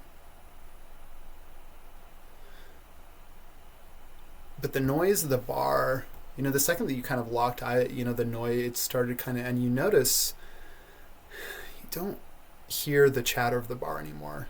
And in fact, you kind of look around and it's almost like everyone gathered around the table, the other patrons mingling around the bar, almost like this dark mist that just sort of starts to disperse. And you are looking across that same table, holding the dagger, and you see steps descending on the far wall of the bar, there's like just a simple cutout doorway, and you see these black steps descending down into another level, and you can see that there's this silvery moonlight that is shining from wherever this other space is where the stairs descend to. And I think you smell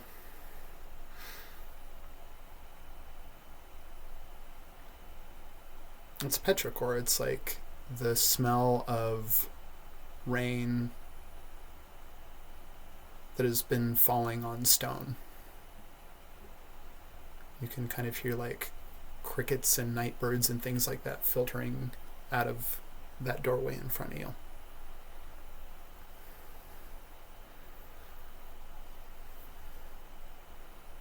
Can I try and take the knife with me out of the table and walk towards it? The knife pulls right out of the table, and you walk towards the doorway. And as you walk towards the doorway, you hear your footsteps echoing on the stone. And you get down to this, it's just this small circular room.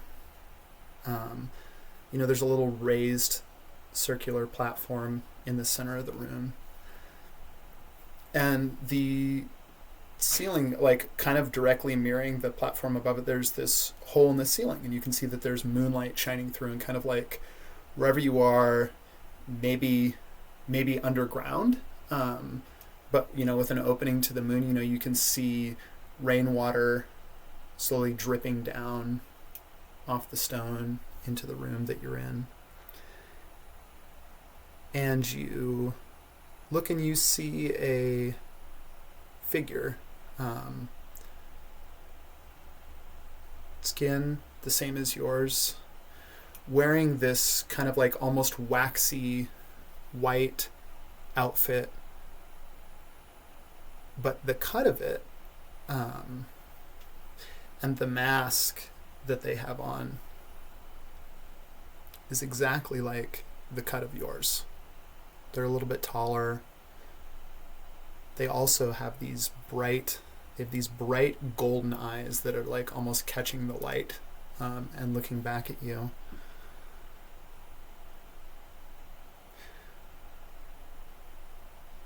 I heard you coming.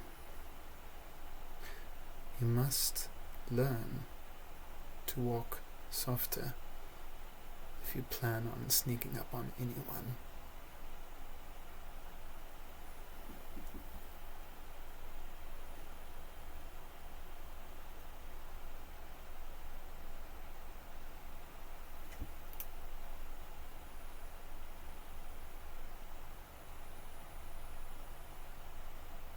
Sorry, my dog. And who are you?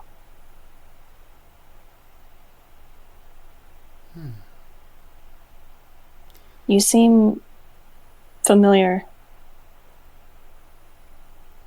Go ahead and make a charisma roll for me real quick. It's a 6. This person seems incredibly familiar. You see they look at you and narrow their eyes.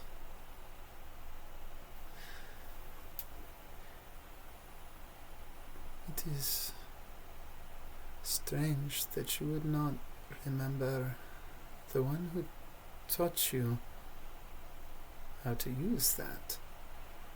And you can see the figure glances down at the dagger in your hand.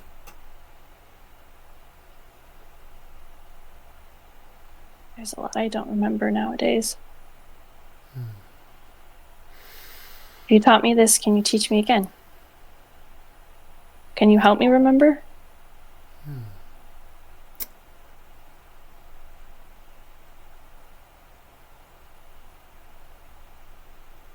Help you.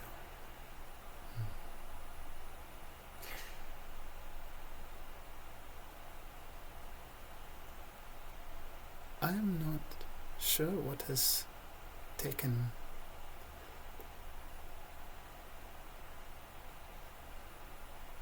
I do not know what has happened in your life since I have left it, but if I can help you, then, as always, Your Highness, it would be my pleasure. And you can see they give you a deep bow, and then they pull out, I think you see them like from their, they pull out a dagger that matches yours, except that the phase on the crossguard of the moon is inverted.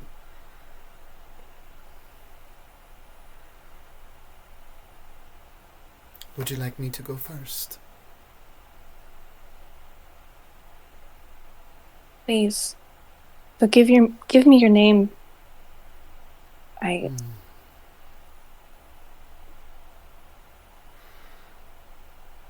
Sorry, I can't remember it.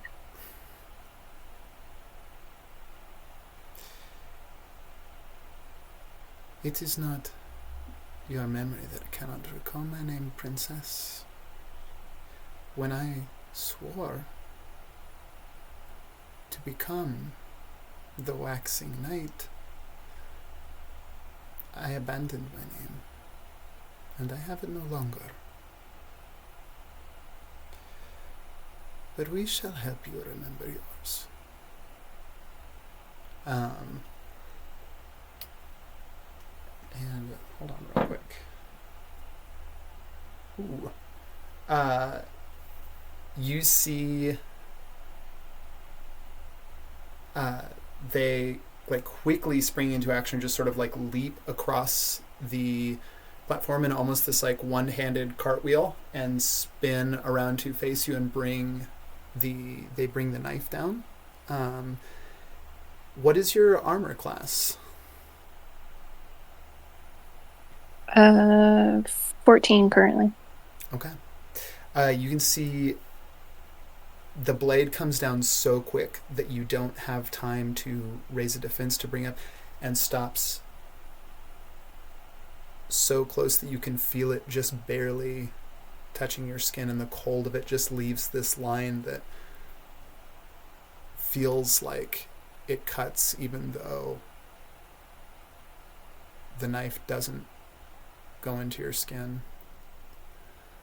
Nyx gasp, but it's not a gasp of surprise or pain. It's almost excitement and hope for the pain to come, and then is disappointed when it doesn't happen.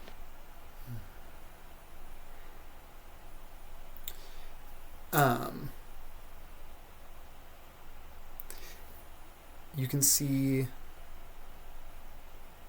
quickly, like, her fingers, the dagger rotates, just almost disappears into a sleeve, and she reaches and pulls back your hood.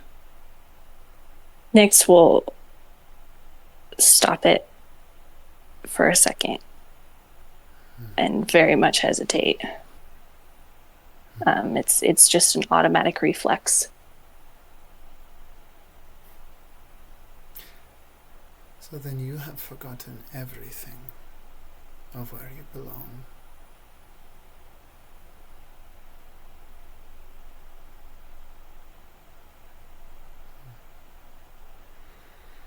You call me Princess and Your Highness. What am I? Who am I?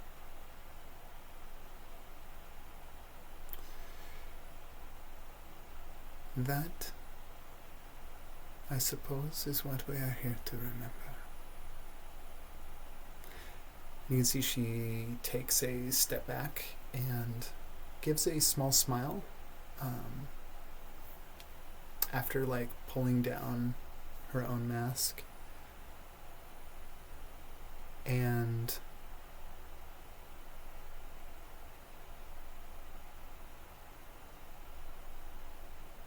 give me, we're gonna call this, give me one more wisdom save.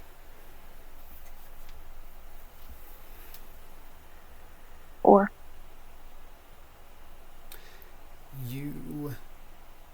try to hold on to this.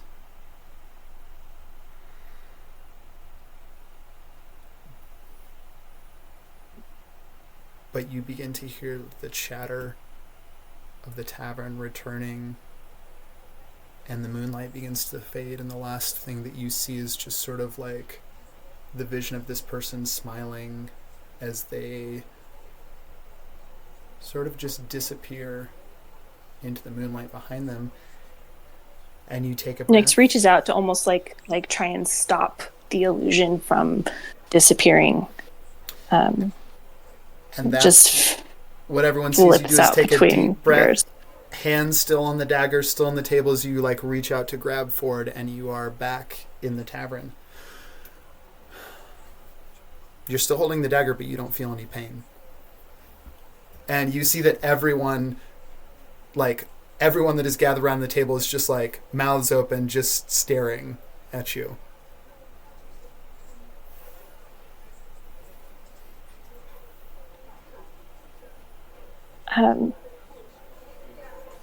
Nyx like jolts back in, and completely ignoring everybody else, like lets go of the dagger briefly, but then instantly grabs it again to like try and almost start over. I think that you still feel that you still feel some kind of an connection to it, but you like let go and then grab it again, and nothing happens. Still, again, no pain. You see that the guy with the glasses that lost all his gold earlier and was like a couple people ahead of you, like speaks up from the other end of the table. Aye, she's grabbing it again. She can't grab it twice. That's cheating. I clocked her at exactly 56 seconds.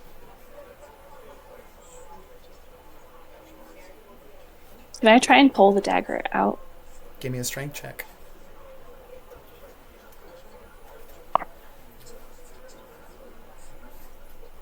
What's my strength? Nothing. 16. 16 is pretty good. You go to like really put some force into it. It doesn't budge.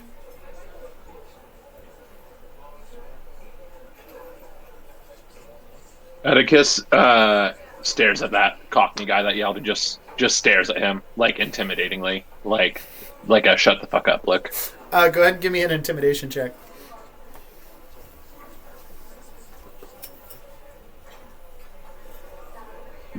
Mm. 15.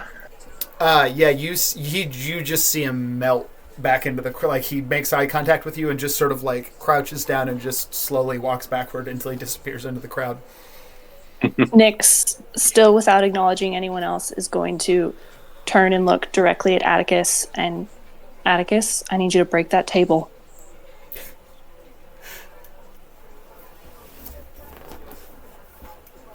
Atticus like stands up and like not one to really break things if they're not mine or if they're not trying Nyx to actively will kill sweep me. off whatever betting pool was on the table and like shove a handful of gold into Atticus's hand and pay the tavern keep. Just break the table. I need that knife. You can see you're saying this and it's kind of making like you kind of have everyone's like I think some people have even fully forgot to like exchange the money after you held it for like you've almost doubled the record for the night. As you were saying this to Atticus, that orc kind of steps up between the two of you. I'm afraid I can't let you just carry the artifact off if you're interested in purchasing it. Perhaps you can talk to my mistress and something can be arranged. How long have you served her?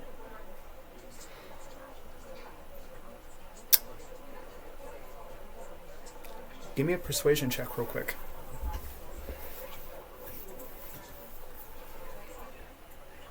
But go ahead and do it. You can do it with advantage. Because that is the right question. 18.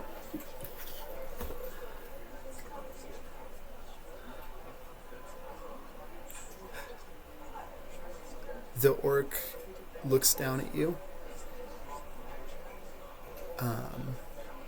You can see just goes a little bit distant in his eyes.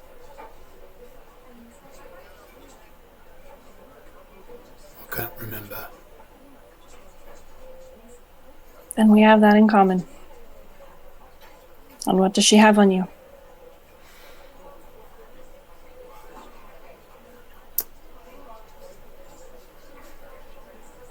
Oof. An 18's pretty good.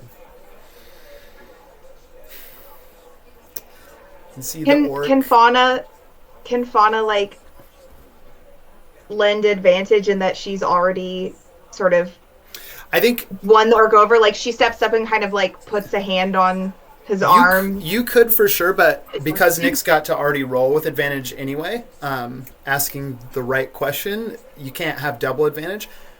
But the 18 is good. And Nyx, you say that. You ask, what does she have on you?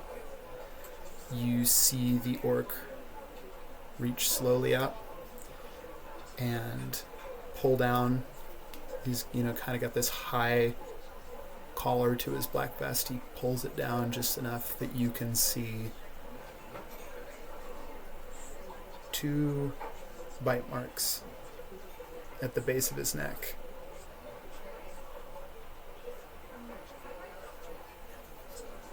That'll get you. That is, yeah. Thrall's not an easy thing to break. Now I'm going to ask you once again, leave the table and the artifact alone. If you're interested in it, I can try and arrange something for you. Pulls his collar back up. What happened, Nyx? Why? So I don't know you that well, but I've never seen you that up in arms about something. Almost like disregarding Atticus, they're still fully facing the orc. Not almost in his face, not threateningly, but they will step forward even closer and just eyes fully locked, like... I'm gonna get in the way of this. Their first And I'm instinct... gonna... It's not going to be a problem, don't worry.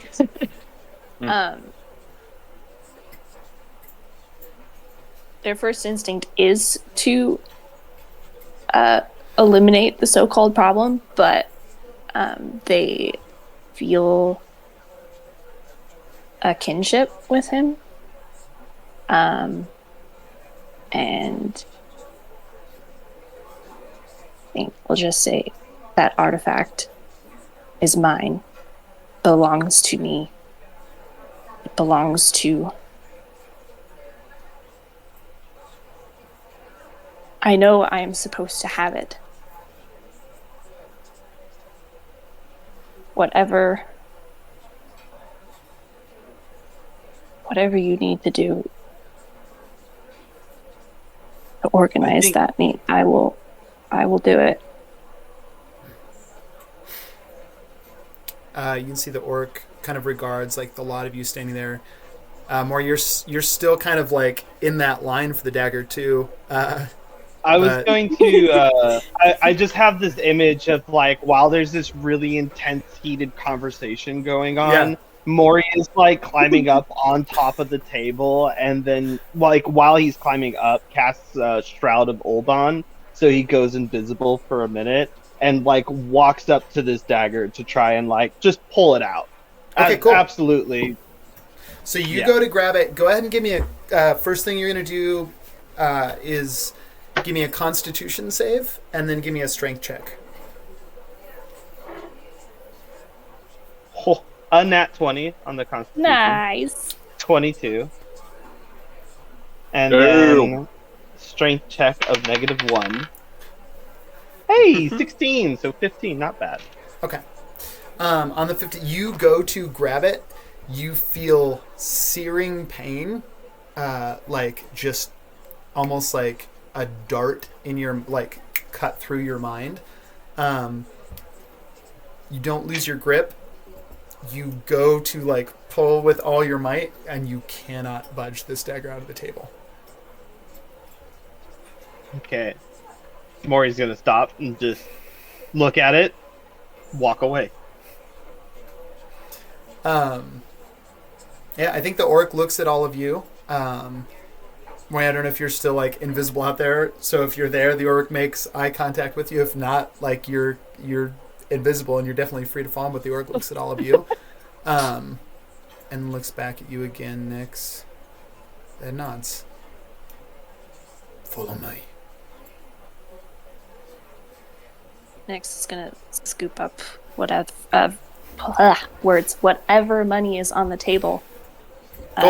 It's I'll tell you right now, it's a lot. And- No one was really betting on you. It is like the odds, yeah, or should I say everyone was betting against you.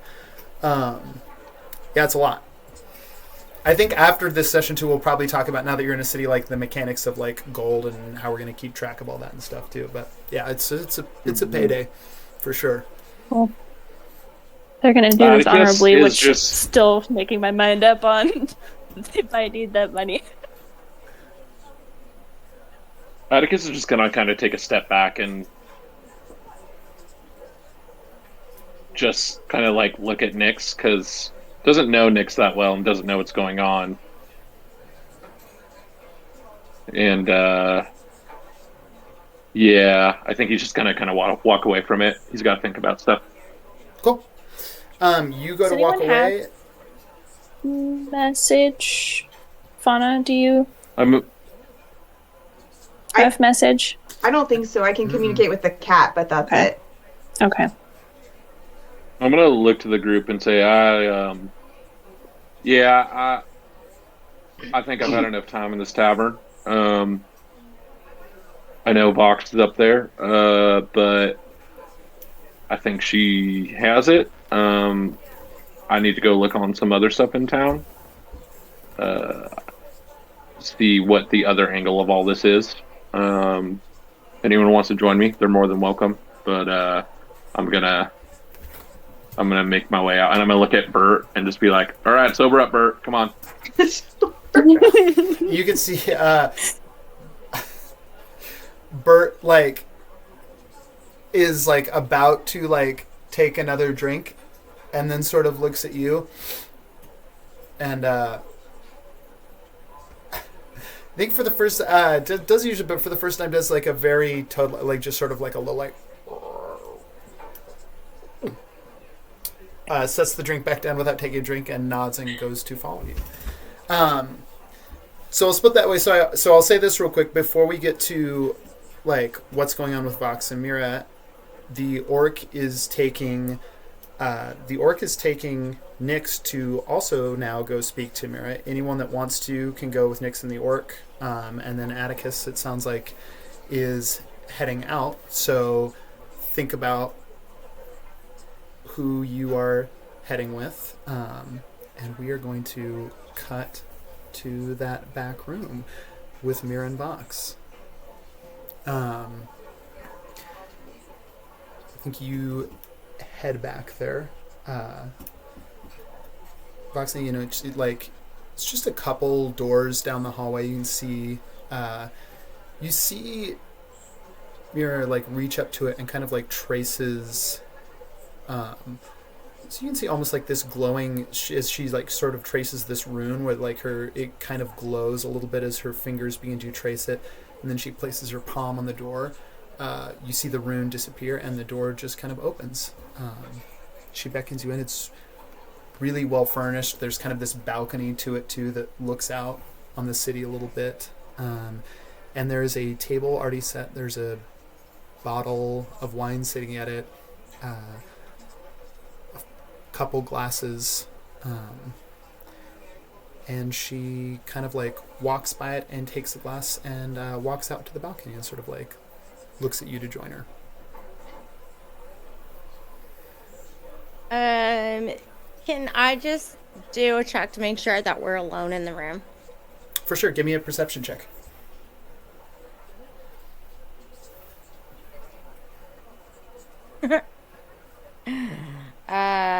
That was a 5. You don't see anyone else in the room. Well, with that confidence, is just going to follow her out. Maybe grab a bottle on the way. Cool. Yeah, and just be swigging out of the bottle. Well, you step out there. You can see Mira takes a breath. This has always been one of my favorite ways to look out at the city. It's such a beautiful place at night. Tell me, have you missed it? I've missed aspects of it. This place has never really been just home enough to find some peace, but it seems like that peace is dwindling.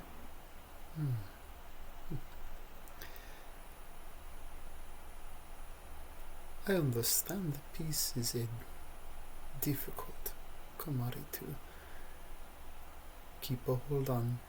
Sometimes it seems the tighter you grab, the more it slips through your fingers.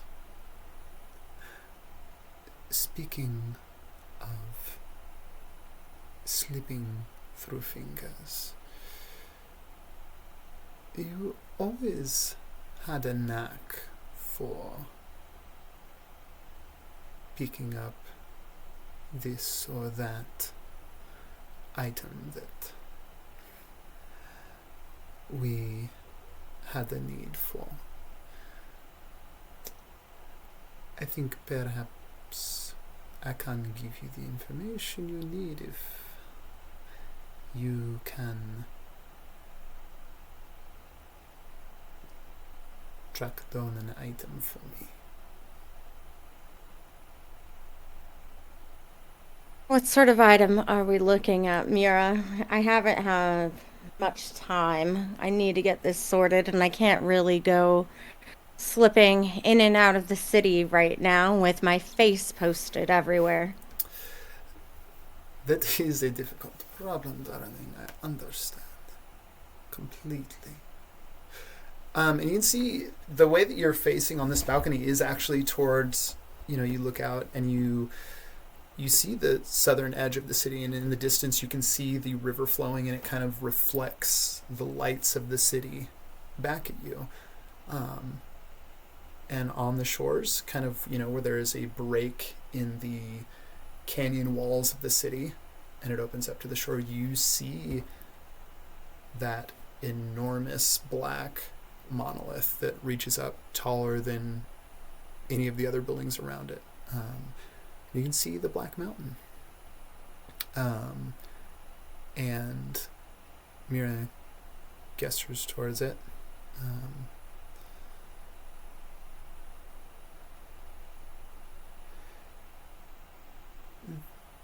There is an item of some significance to the fawn that he would appreciate if it was procured, and how you procure it is entirely up to you. There is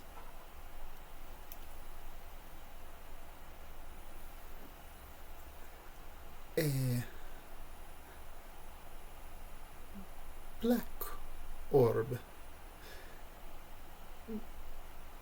I believe it will be somewhat unmistakable and set apart from the other oddities and trinkets that the Black Mountain offers. And you can see she pulls like a small scrap of paper out of her pocket that just has like a drawing of just kind of this black orb. You can see that like the way that it's been shaded, makes it look like there is like sort of something maybe reflected in the center of it, but it's like it just looks like a simple black orb. You will not, because it is much heavier than it looks. Have this back here in the House of the Five Tongues before tomorrow night, and I will have all the information you need on your erroneous accusations.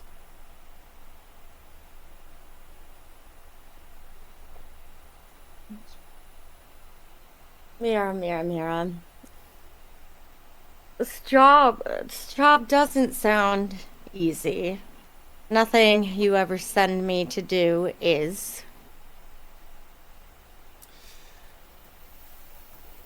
Mira gives like a little bit of a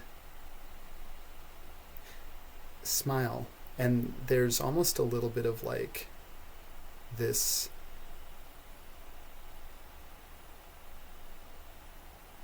it's not joy, but there's a pleasure that she takes in this, and you can see as like she gives that smile, you do see like the 2 points of her fangs kind of revealed.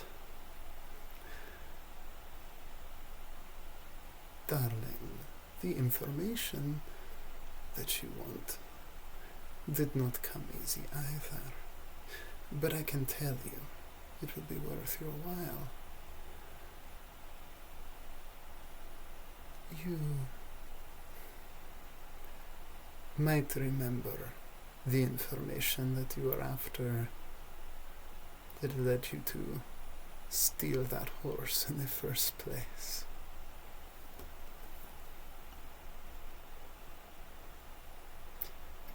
I can tell you where he is.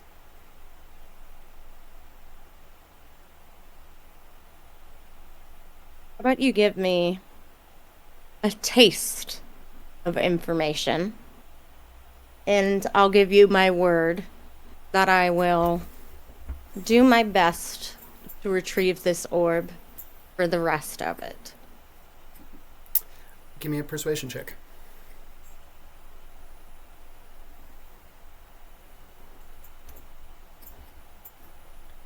That's a 23.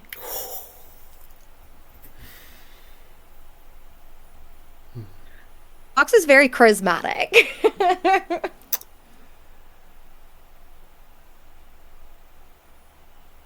And it was the put on taste for a vampire that really sold it there. Really did. You can see Mira looks at you and kind of there's like a shine to her eye. She takes a sip. Sets her glass down on the banister.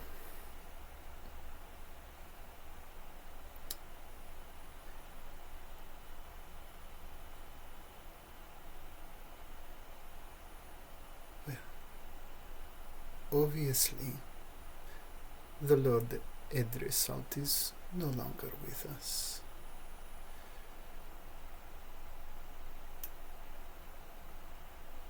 I hear that there was outsourcing of a contract to kill him. Now, I do not know yet who the contract was taken by, but I can tell you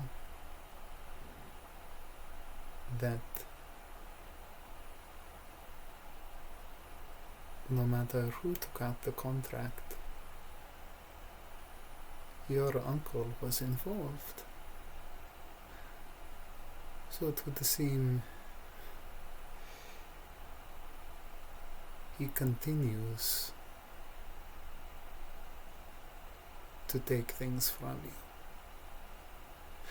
you. Your good name, your peace, and your mother.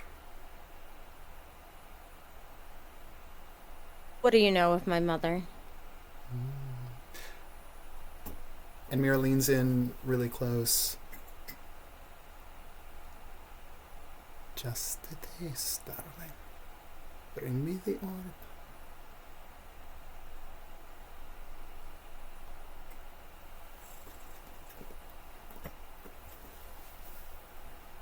Any more information on the Black Mountain and where the orb is would be helpful, to say the least. I think perhaps you may have already made a new friend who could be of some help when it comes to that. Kinkus That damn cricket. do love oddities and trinkets.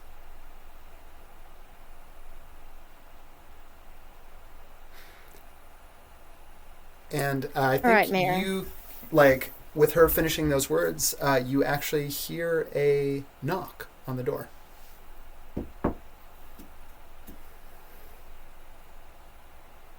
Are you expecting someone?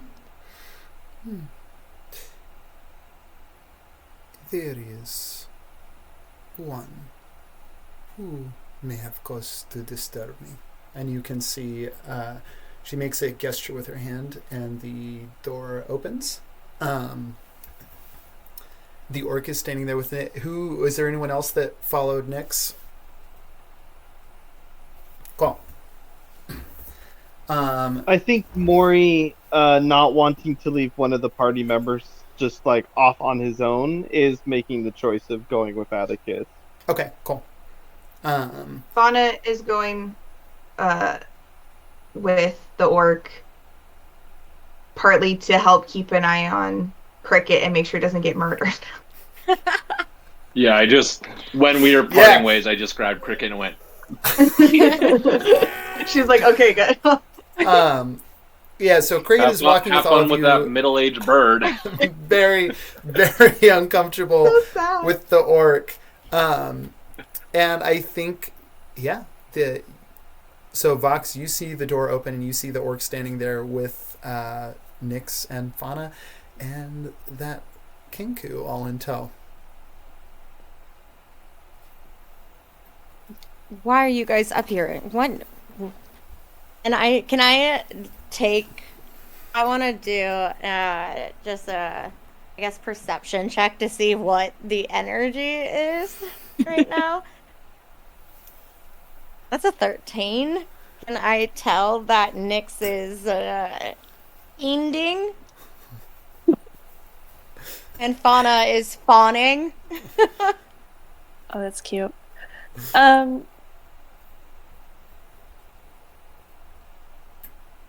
kind of want to do an opposed check there because I think that they would be just For sure. any kind of emotion. What would I roll for that modifier? I mean, I got a if you're 16 trying to with hide, my yeah, roll. it would be deception. Okay. Well. Yeah. That's a 21. Oh, yeah. Wait, Vox, 22. Vox, I don't think you can read anything. Nyx just seems like Nyx. Then I guess the door opens and these new guests arrive, escorted by her bodyguard. Mira stands a little bit taller and steps into the room. Oh, it appears you brought us new guests. I'm afraid I do not have enough glasses for everyone. Perhaps I can help you with something else. Fine, I won't be drinking. I am interested in your blade Ah, downstairs, artifact. the entertainment. It is a attractive artifact. I will give you that.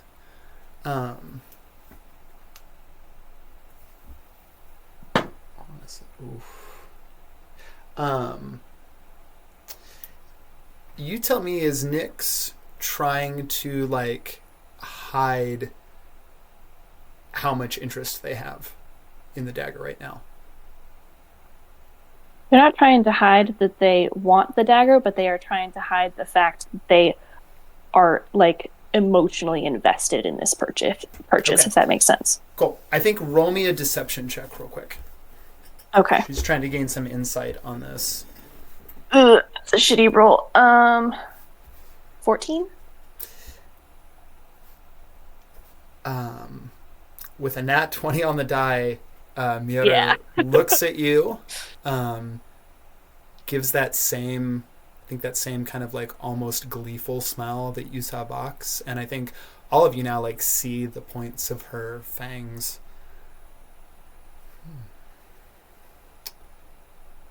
So it would appear that I possess things that everyone wants.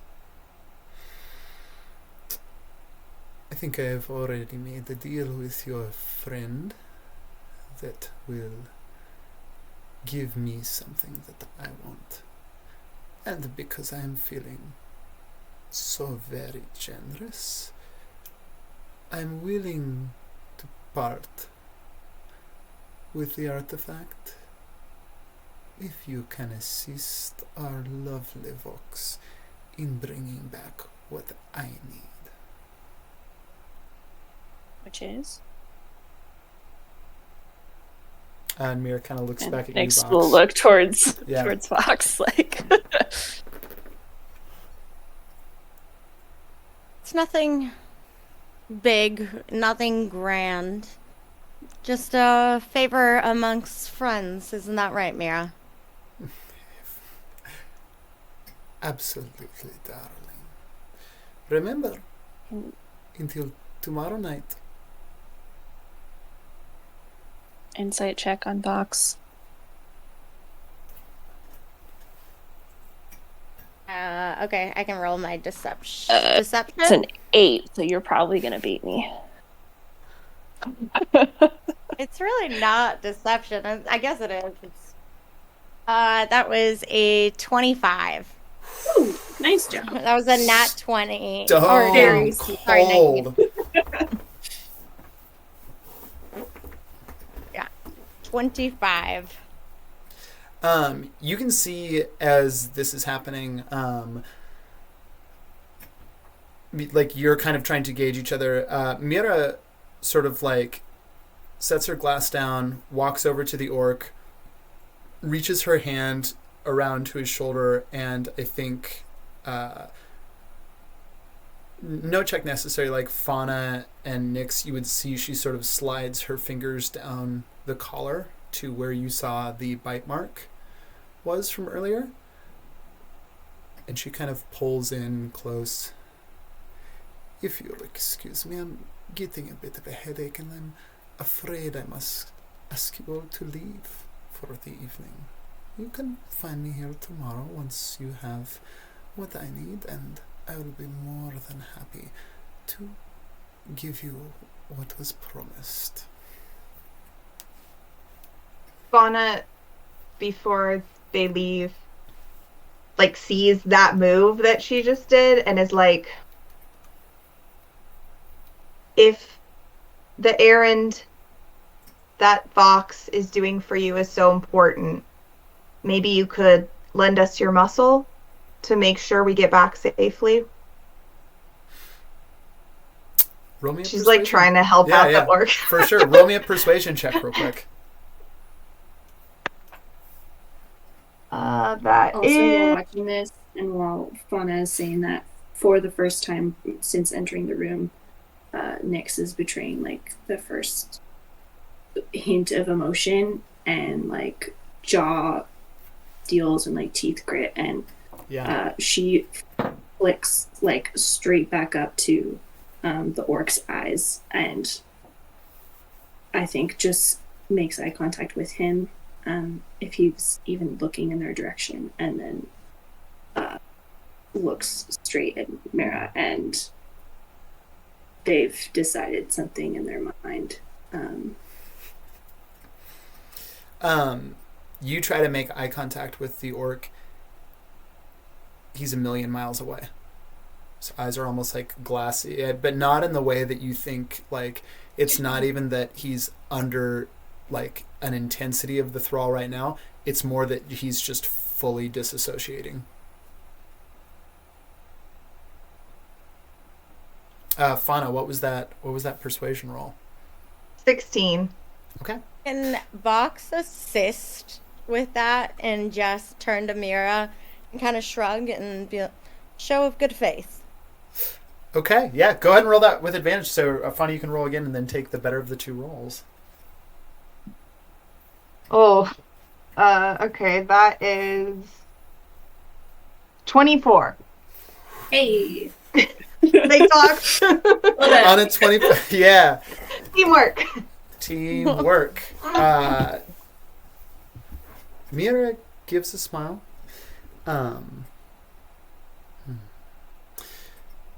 The three of you are very small, I think. Perhaps it not would be bad to have a little bit of muscle, just to make sure it is a job done well. What do you think? You both see the orc just silently nod. Very well.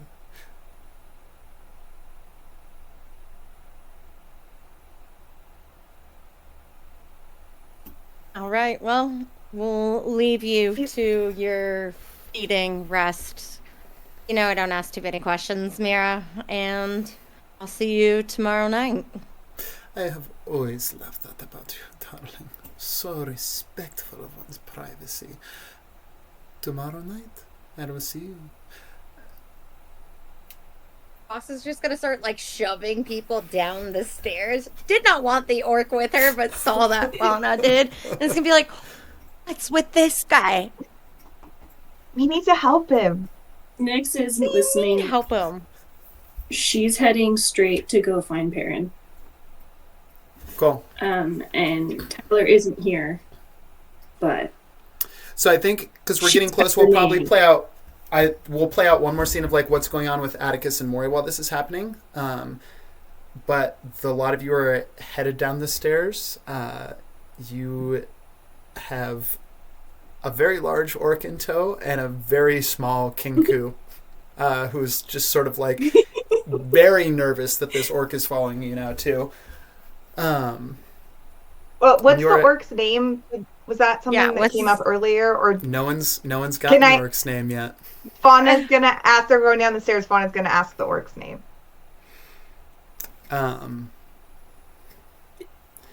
she didn't feed on him yet, right?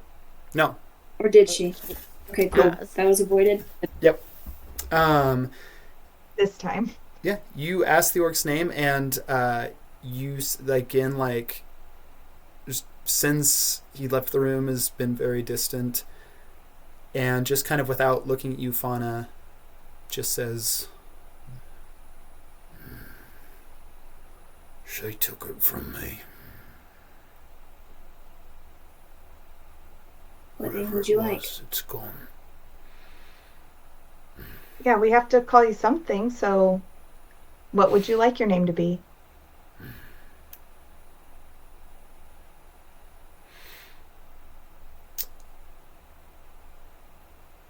Jeff. looks at you, kind of squints his eyes.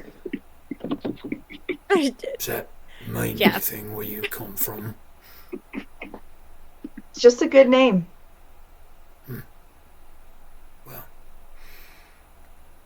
suppose if I'm gonna have a name, I'd prefer it be a good one. Jeff it is. It is. Oh, Dang. gosh.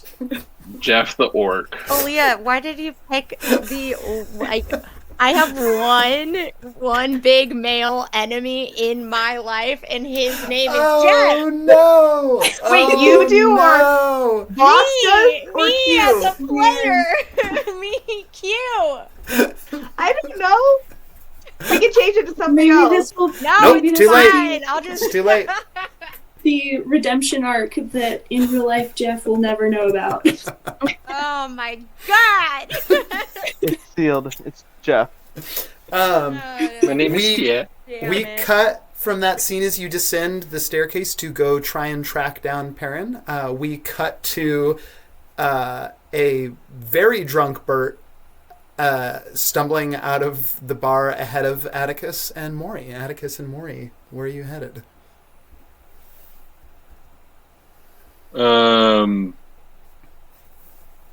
Atticus kind of looks down at Perrin and he's like, "Well, I think I'm gonna head to the, try and help Fox out a little bit. See what's going on that end of things. Seems like Fox has some connections here that she might be working on. But what are you trying to do?" You seem like you've got some connections of yourself there, Atticus. Oh yeah, I mean, you spend a lot of time here. I've been through here a couple of times. I mean, more so, like, I don't really like to talk about it too much, but like, there are certain connections with families I have in town, or people that work within the castle. It's been a while, so I don't know. But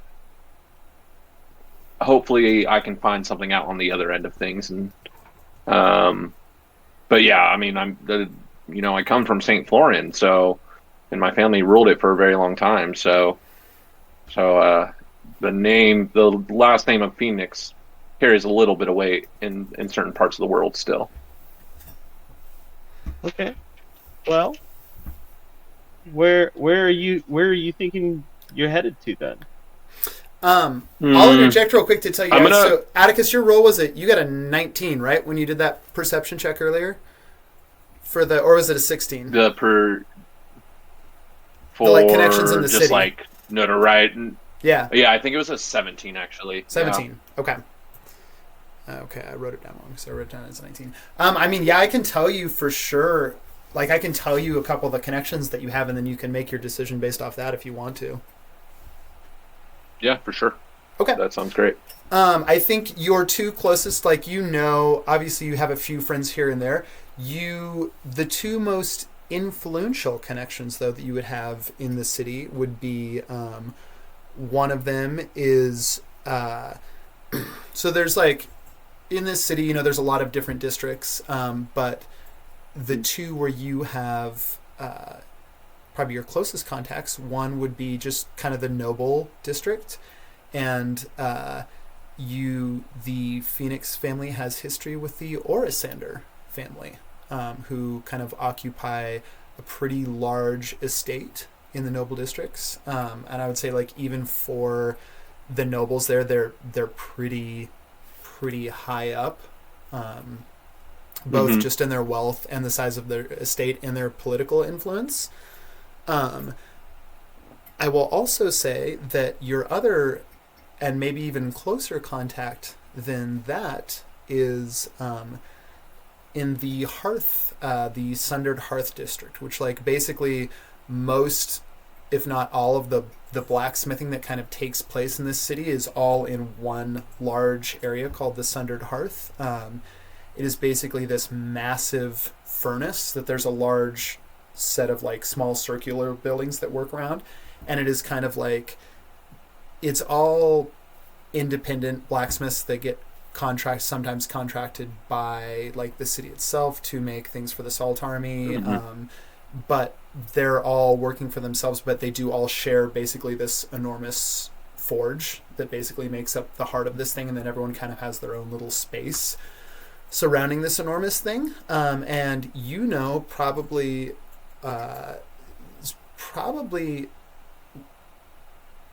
one of, if not the most respected blacksmiths in the Sundered Heart, the Master Dwarven blacksmith, Burgent Fellhammer. Burgeon. Last name again? Fellhammer. Fellhammer. Cool. Cool. Yeah. Atticus is gonna stop for a second and like wait for like someone to be walking in to the to the tavern, and he's gonna like stop them and be like, "Hey," pulls out a gold. Go find the human woman with the horns and tell her I'm going to the Sunderhearth district. Big tall blonde guy. Cool. You cool with that for this gold? Yeah, I think this like probably like age is not a big thing in taverns, but this is like basically like you've caught a little like preteen human, kind of like in look like he's got a shaved head, he's wearing monk robes, kind of like you catch him on the way, and he's a little startled, like on his way into the tavern, almost like he was hoping not to be noticed going into the tavern, but he takes the gold coin and nods and goes running into the tavern. Okay. I'm gonna look at Maury, and say, while we walk, why don't you tell me a little bit about yourself? I don't think we got much time to chat. We've been traveling a little while together. It'd be nice to know a little bit more about you. We've come a long ways, I'd say. I mean, do you even that town with the tower? Like, how'd you get there? But yeah, I can talk about Mary Lou's Hole anytime. Yeah, tell me about you. And as we start to walk, I'm just like, I mean, I think I just came to the town like the rest of us. I've been just looking for adventures for a while, and I guess I still kind of am just doing that. So I responded to the letter we all got, I think, and that's what brought me there. I had never passed through there before in my travels, but always want to add things to the list to visit. Yeah, my family's been my family's lived at Mary Lou's Hole for so long that we lost it in like Maury's kind of like thinking back and kind of realizing that he's stuttering, remembering of like where he's coming back, where he came from, and like what his original past is actually. And then he starts to kind of pick up a little bit more, and he starts to go into how his father lost his not his father, but his father's father lost the Mary Lou's Hole, his birthplace, or his like family's heritage farm, to this farmer that just wanted the land to plow it for some fields, for some crops, and they got evicted, and through the legal system they were gifted in the town this shop front, and that started the heritage of the weavers in that city. I'm sorry to hear that. I'm no stranger to losing something that my family had forever. So I'm sorry to hear that. Hopefully one day you can get it back, if that's what you want. Well, we could, but we just don't know where anywhere else would be better. Is this the farthest you've been away from your home? Oh, most definitely. I have I've just been. It's been one crazy step after another, following you guys into the tower. Whew. This is the most exciting thing I've done in quite some time too. Well, I mean, not bad though. You're in the biggest city on the continent right now, and what are your thoughts? Oh, it's large. It's not. Yeah. I'd say it's at least 3 trees worth of the borough. Definitely. Wow. Definitely bigger than that.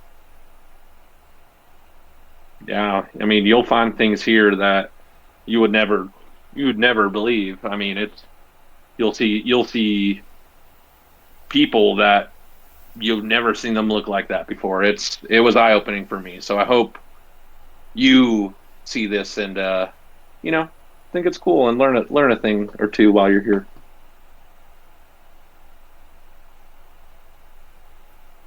Maury kind of falls back into this thought of trying to remember a little bit harder about the details of Mary Lou's, because I think he's starting to kind of have this forgetful memory about it.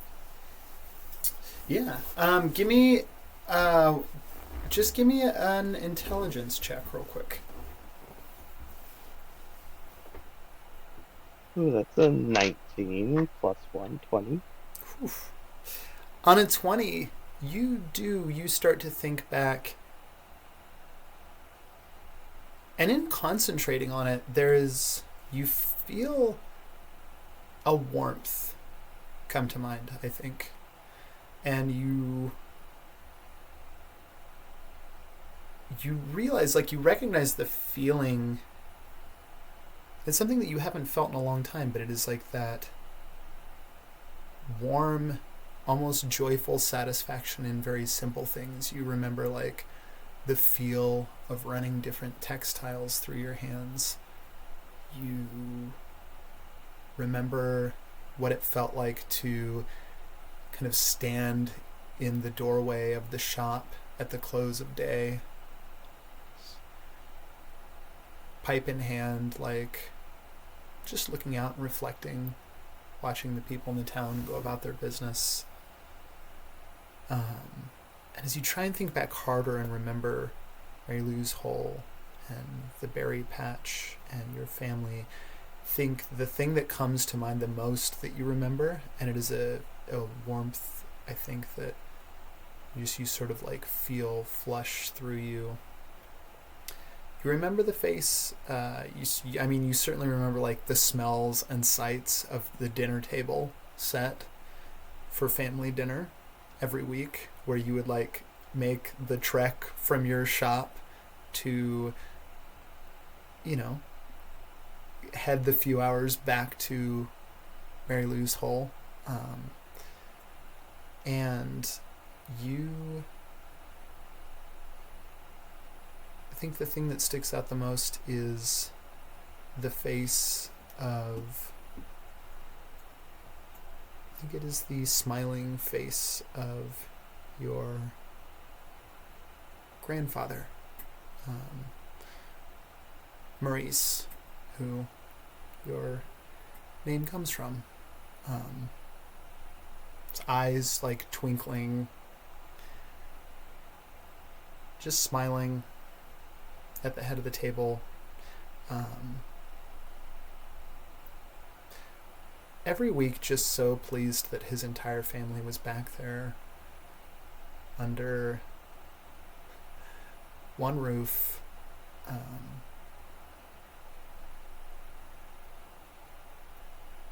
And I think it makes you feel a way that you haven't felt in a long time.